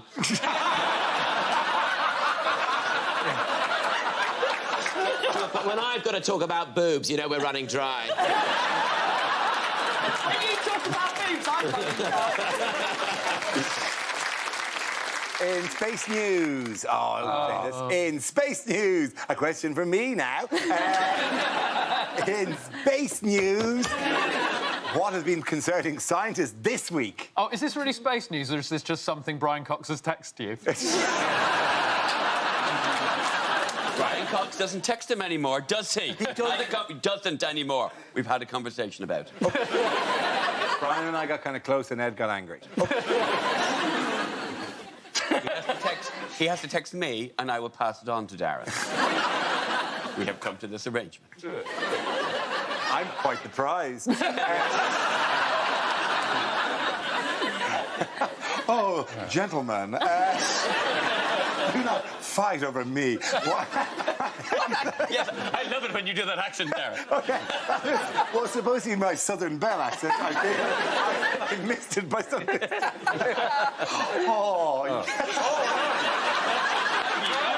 Really? Not good at accents. But let's give it one more go. Howdy. In space news, what has scientists been concerned about this week? Asteroids, near-Earth asteroid collisions, no? Yes, absolutely. And what do they plan to do about them? They think that they can... That, by the way, that, we should just reassure you, is an artist's impression. We now go live to outside. That's not Tim Peake's view from the space station. Uh-oh. They're trying it on a specific asteroid, which is called, I think it's called Diddy Moon. Diddy Moon! It's difficult to be afraid of something called Diddy Moon, isn't it? I think we'd be a lot more terrified if it was called, like, Mega Dynamite Fuck Rock or something. In other news, what's going on here? That is my favourite cocktail, a White Russian on the rocks. This is every newly divorced dad's picture on eHarmony. This is the last thing the sniper sees before realising they've been set up. The Russian version of The Sound of Music doesn't look much fun. Fleece, combats, comfortable shoes. He's getting desperately close to becoming a lesbian icon. He'll be presenting Bake Off before you know it. It does actually look like a disguise. It looks like the hat and the face all come off in one. Or maybe he's just trying to lure sailors onto the rocks with his siren song. I love this view of Salisbury Cathedral.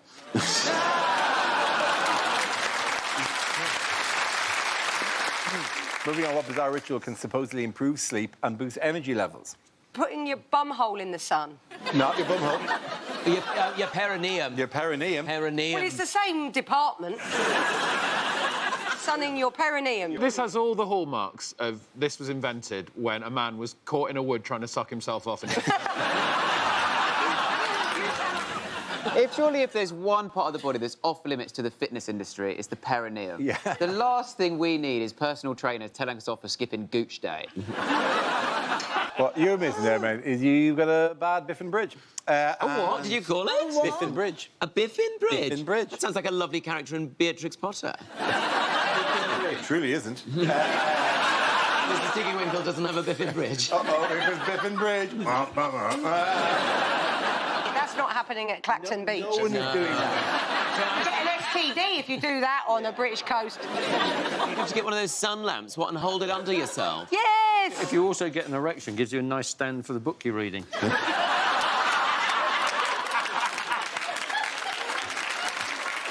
It's supposed to be like a coffee, isn't it? What It's supposed to be as energetic. It gives you as much energy as a strong cup of coffee. That's what someone said. Imagine going into Starbucks and asking for that. What? You're out of my favourite latte? Well, plan B. They're going to write your name on your perineum. In other news, what would be different about this year's I'm a Celebrity? They're not going to eat live insects anymore. Yes, Yeah, I think it's cruel to use live humans. I think we should just have dead celebrities next year. But it was just they're dead, the insects are dead, and just film that for 3 weeks and then all go home. The insects could eat them. I agree with it, though. Like, if the contestants' careers are dead, then so should the animals that they're eating. Oh, too far? Too soon? Some of those careers have just died. A period of mourning for those exactly. Some of those careers aren't even cold yet. Next year, they should just replace the bogs completely with just even lesser celebrities. So you put Ian Wright in a coffin and then just pour in Dean Gaffney, Lembit Opik and Timmy Mallett. That's inhumane. Dean Gaffney is rubbing up against my face. Oh, I've got a bit of Dean Gaffney in my mouth. That's not the first time I've heard him say that. They were crazy parties back in the day, weren't they? Oh, Dean Gaffney, I do not know why you are here. Mr. Gaffney. That's better. That's better than what? We don't know what you're doing. Moving on, what did we discover this week about British people's teeth? They're worse now than they were in the Victorian era. This is the thing, that not even Victorian era, further back than that, isn't it? from the 17th century. The study is flawed, you know, because they analyzed skulls from the 17th century and they say, oh, their teeth was better than our teeth now. Yeah, because in the 17th century, you get your adult teeth and then you die.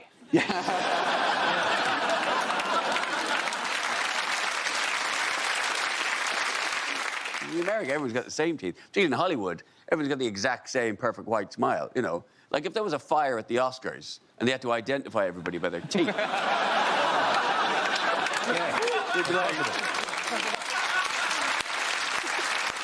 It's been a week. We found all the British actors and Steve Buscemi. I had Irish teeth as well. I have Irish teeth. They're really terrible. Irish teeth. I'm being like British teeth, bad. And stuff should have been done with them years ago. I had like one random fang. One fang. Like a kind of a, I'm a vampire sometimes.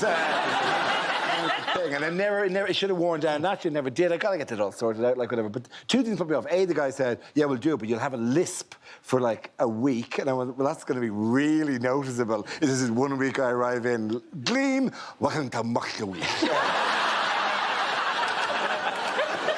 And next round of Mucklewee. It's a bit something of all around to Mucklewee. That thing I'd be exactly the sound. Robot wars. Coming to the arena where the robots will fight you. You also become a wizard. That's not quite a lisp, that's more of a squelch. It is more of a This you know, is more, is this is the answer, what is the question? Points for everyone. But then the other thing you said is actually we don't actually have to do all capping and everything. What we can do is we can put a thing that you can then just fit onto your teeth, right? And like you can put it on, and then we see how you like it. And I kind of like a tooth wig. Make me a tooth wig that I can put on top of my teeth, and then I go, does anyone notice my tooth wig? And then I go, still me. Yes, maybe we should get a wig first. Oh.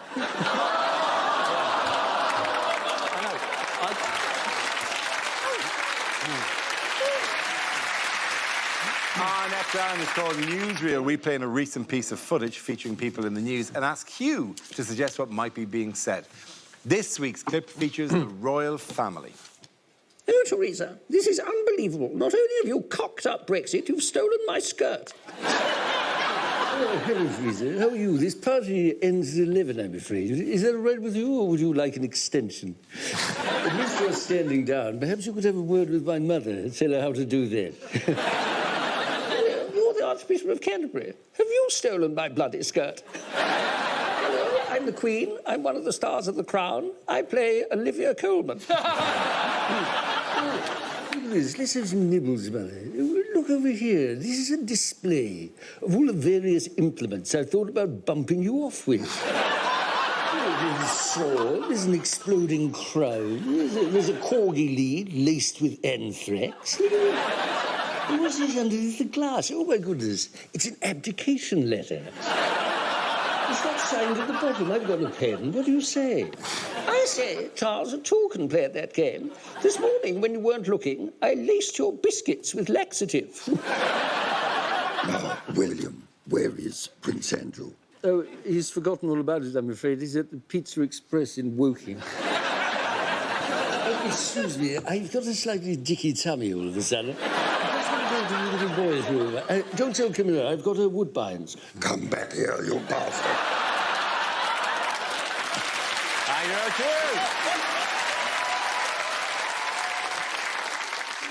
too. In other news, what's going on here? Oh. It's an elephant fucking a car. You know, that is very dangerous, because if the car goes around the corner, that elephant is going to come off. I feel sorry for him. It's embarrassing. He's been caught having sex with a car. I mean, he's never going to forget it. You know that? To be fair, the car was totally asking for it with the windows down and everything. Is this the world's most difficult to claim insurance? Per reason of damage. Yeah, thank heavens there's a photograph, because really, in 80 words or less... Does this count as a major or a minor on your driving test? Well, your three-point term was exceptional, but an elephant did shag the car. It's the answer to the question, what you gonna do with all that junk inside your trunk? It's really weird, is that if elephants never forget, clearly somewhere in his past he's had sex with an elephant that looked a bit like a Lexus. Well, might have been an escort.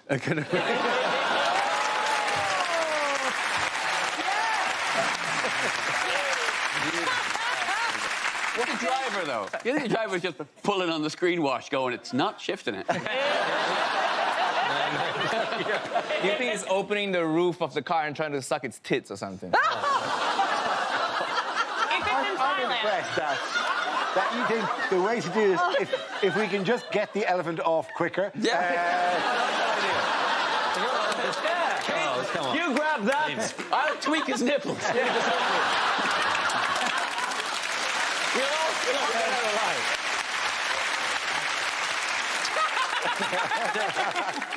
Possibly it's just one of the challenges on Taskmaster.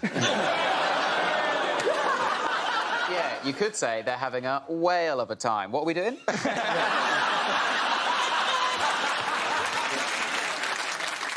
Moving on, what new feature on the phone app Snapchat has become the latest viral trend? Terrible. It's that thing where you get to turn yourself into another gender. Yes, that is an app that everyone has become slightly obsessed with the last. Everyone's just enchanted with their own image. But is that it? I mean, because this is like the greatest virus, the greatest non-Game of Thrones, Avengers Endgame thing that happened in the last little while. Yeah, your photo. Hang on, let me see if we can do this on a feed. Can you pull it up?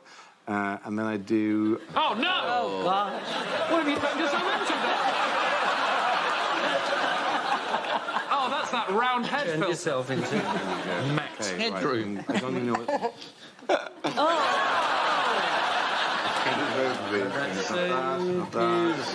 Oh, yeah.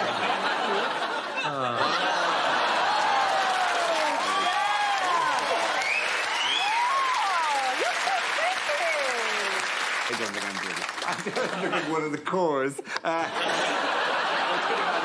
Even with this filter, the hair is still sort of invisible. Yeah. I'll tell you what you look. Oh, God. I'll tell you what. Dara, you look like the Megabus man's wife.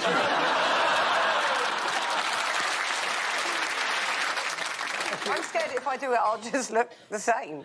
You're on the female one, so you have to bounce it. Oh, I look like someone else. Oh, that's the female.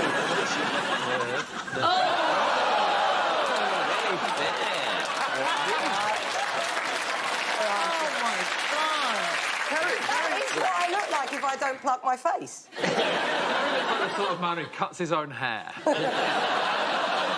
That's really upsetting. It is, and you know what? That's why I would never do that, and that's why I don't encourage any of my daughters to do it, because look, I'm from India. You know, we have great hair, not just here. So, honestly, I spend so much on laser and stuff, so I never have to look like my brothers and never have a beard, and then you get this thing, and my daughters think it's funny. I'm like, wait till you're 15. This is what I'd look like if I got paid 25% more.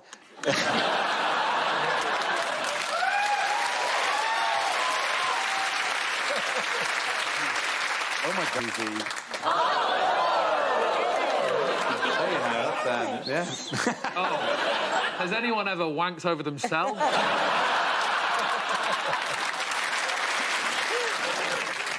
Reece, I look like your fit mum.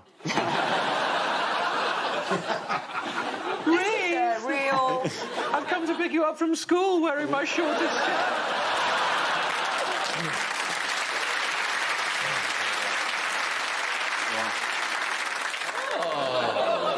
Jailbait! Well, aren't you the cutest little GCSE student?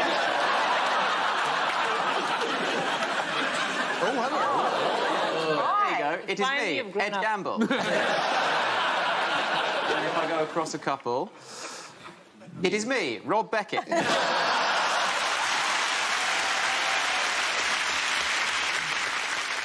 Meanwhile, what world first will soon open in London?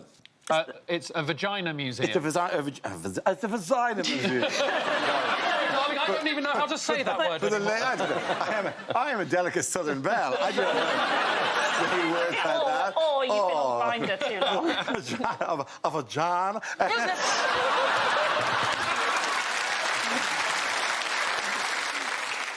And the award for clearest example that TV commissioners have run out of ideas goes to Comedy Central for Dara O'Brien's Blockbusters.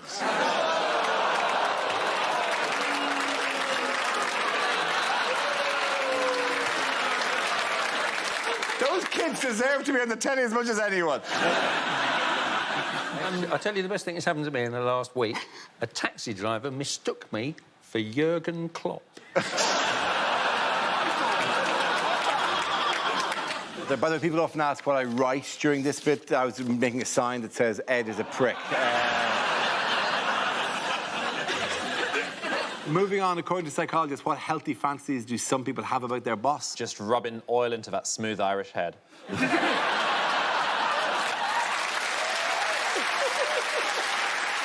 Tom Watson, Deputy Leader of the Labour Party, has just resigned.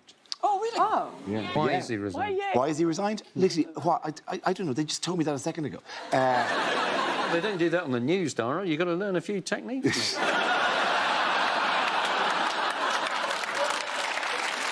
Now we come to scenes we'd like to see. So if everyone can make their way over to the performance area, I'll read out this week's topics, and then we'll see what our panellists can come up with. Help! I'm becoming trapped. Trapped in the gravitational pull of Dara!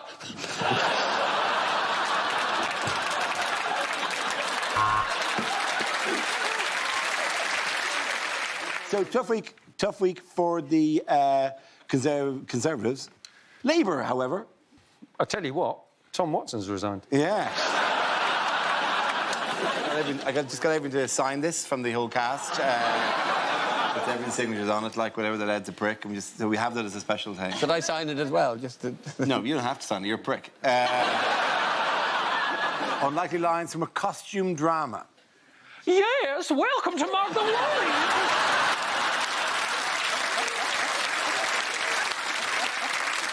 Moving on, why was Ryanair in the news this week? Because Tom Watson resigned. By the way, I've just totally realised that I was supposed to, during that round, hand out all the other donuts so you could all have a donut. I'm just going to sit here just eating them for the rest of the round.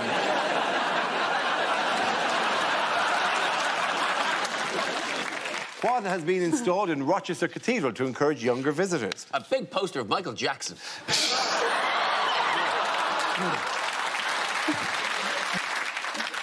No. I like it because the answer is a crazy golf course. I think it's not the crazy golfness that people are rejecting, it's the fact that it's in a cathedral. Well, there are links. There are obvious links between the afterlife and Christianity. You don't want to miss the cut. No, I don't know the wrong way around. I didn't mention golf. The afterlife and Christianity is a very obvious link. Suddenly, we're into a theological discussion with the obvious links between theology. Yeah, you'd hope for their part they've managed very it. tired. Hang on. Merry Christmas. Yeah.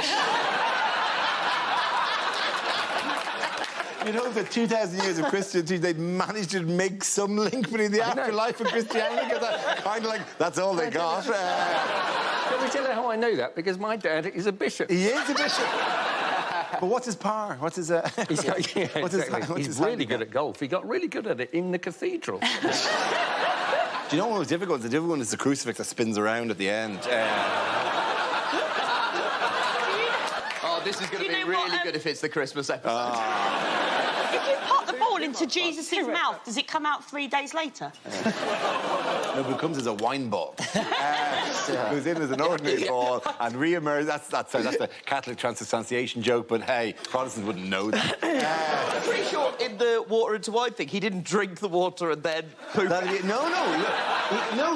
that was exactly. He drank the wine, and then spat out his wine. Did you not know that? No. Of course he didn't do that.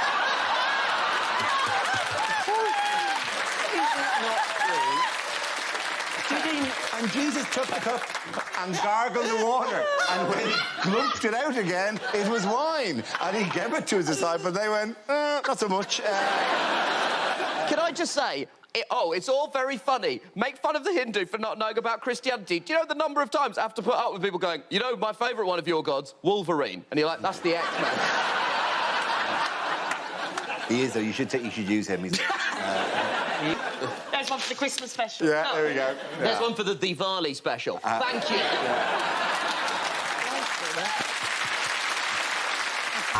The next topic is unlikely lines from a romantic novel. I know I promised you fellatio for your birthday, she said. But they didn't have any, so I got some vermicelli. Ever since our night of passion, I've burned for you, she said. Desire? He asked. No, cystitis, she said. Turn the light off, she said. What about all the boats? Said the lighthouse keeper.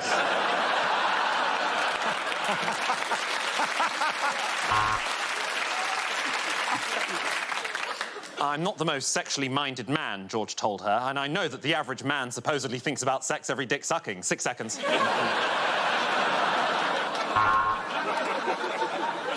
She'd never forget his first words to her. Cheer up, love, might never happen. He gasped as her hair cascaded down. Well, it was February. Who waxes in winter? Carry me upstairs, she said. I'd rather not, said the lighthouse keeper.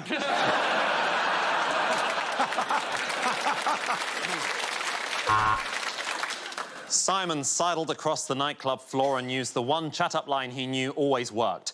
Did it hurt when you fell from heaven? Lucifer!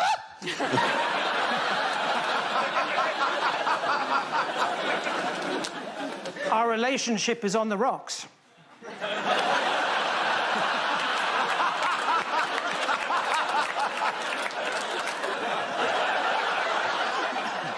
That's inevitable, said the lighthouse keeper.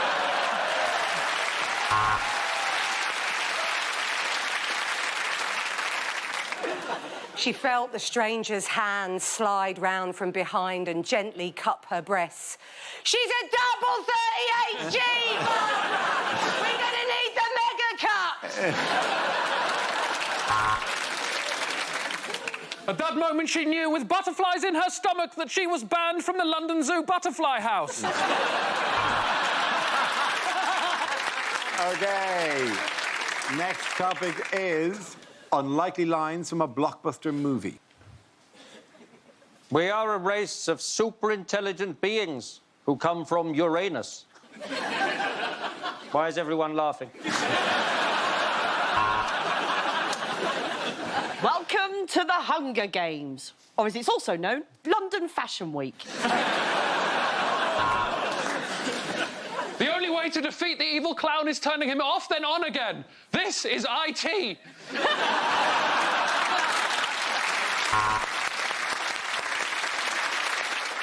Look, Rose, the way I see it, the ship is sinking and we're all going to die, so bum stuff?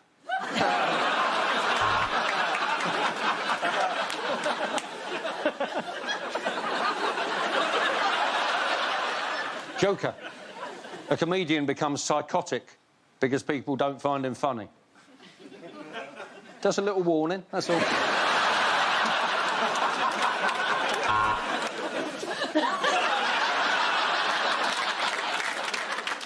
E.T. phone home. Right, imagine if I'd done that to her. Fast and Furious, the story of what happens to sex in marriage. The dinosaurs.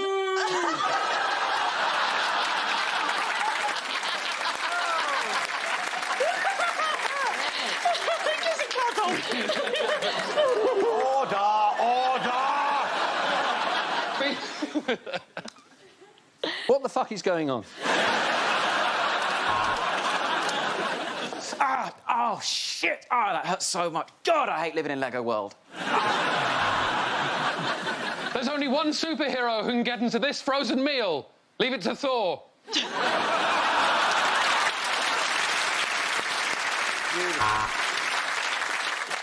My name is Maximus Decimus Meridius. Sorry? Yes, I did go to private school. How'd you know that? Somebody!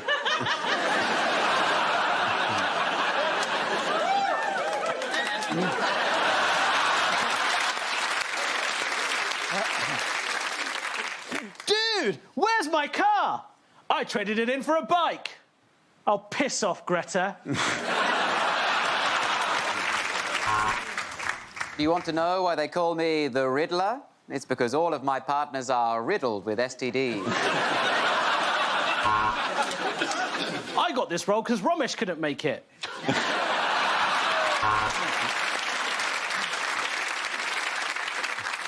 I got this role because Nish couldn't make it.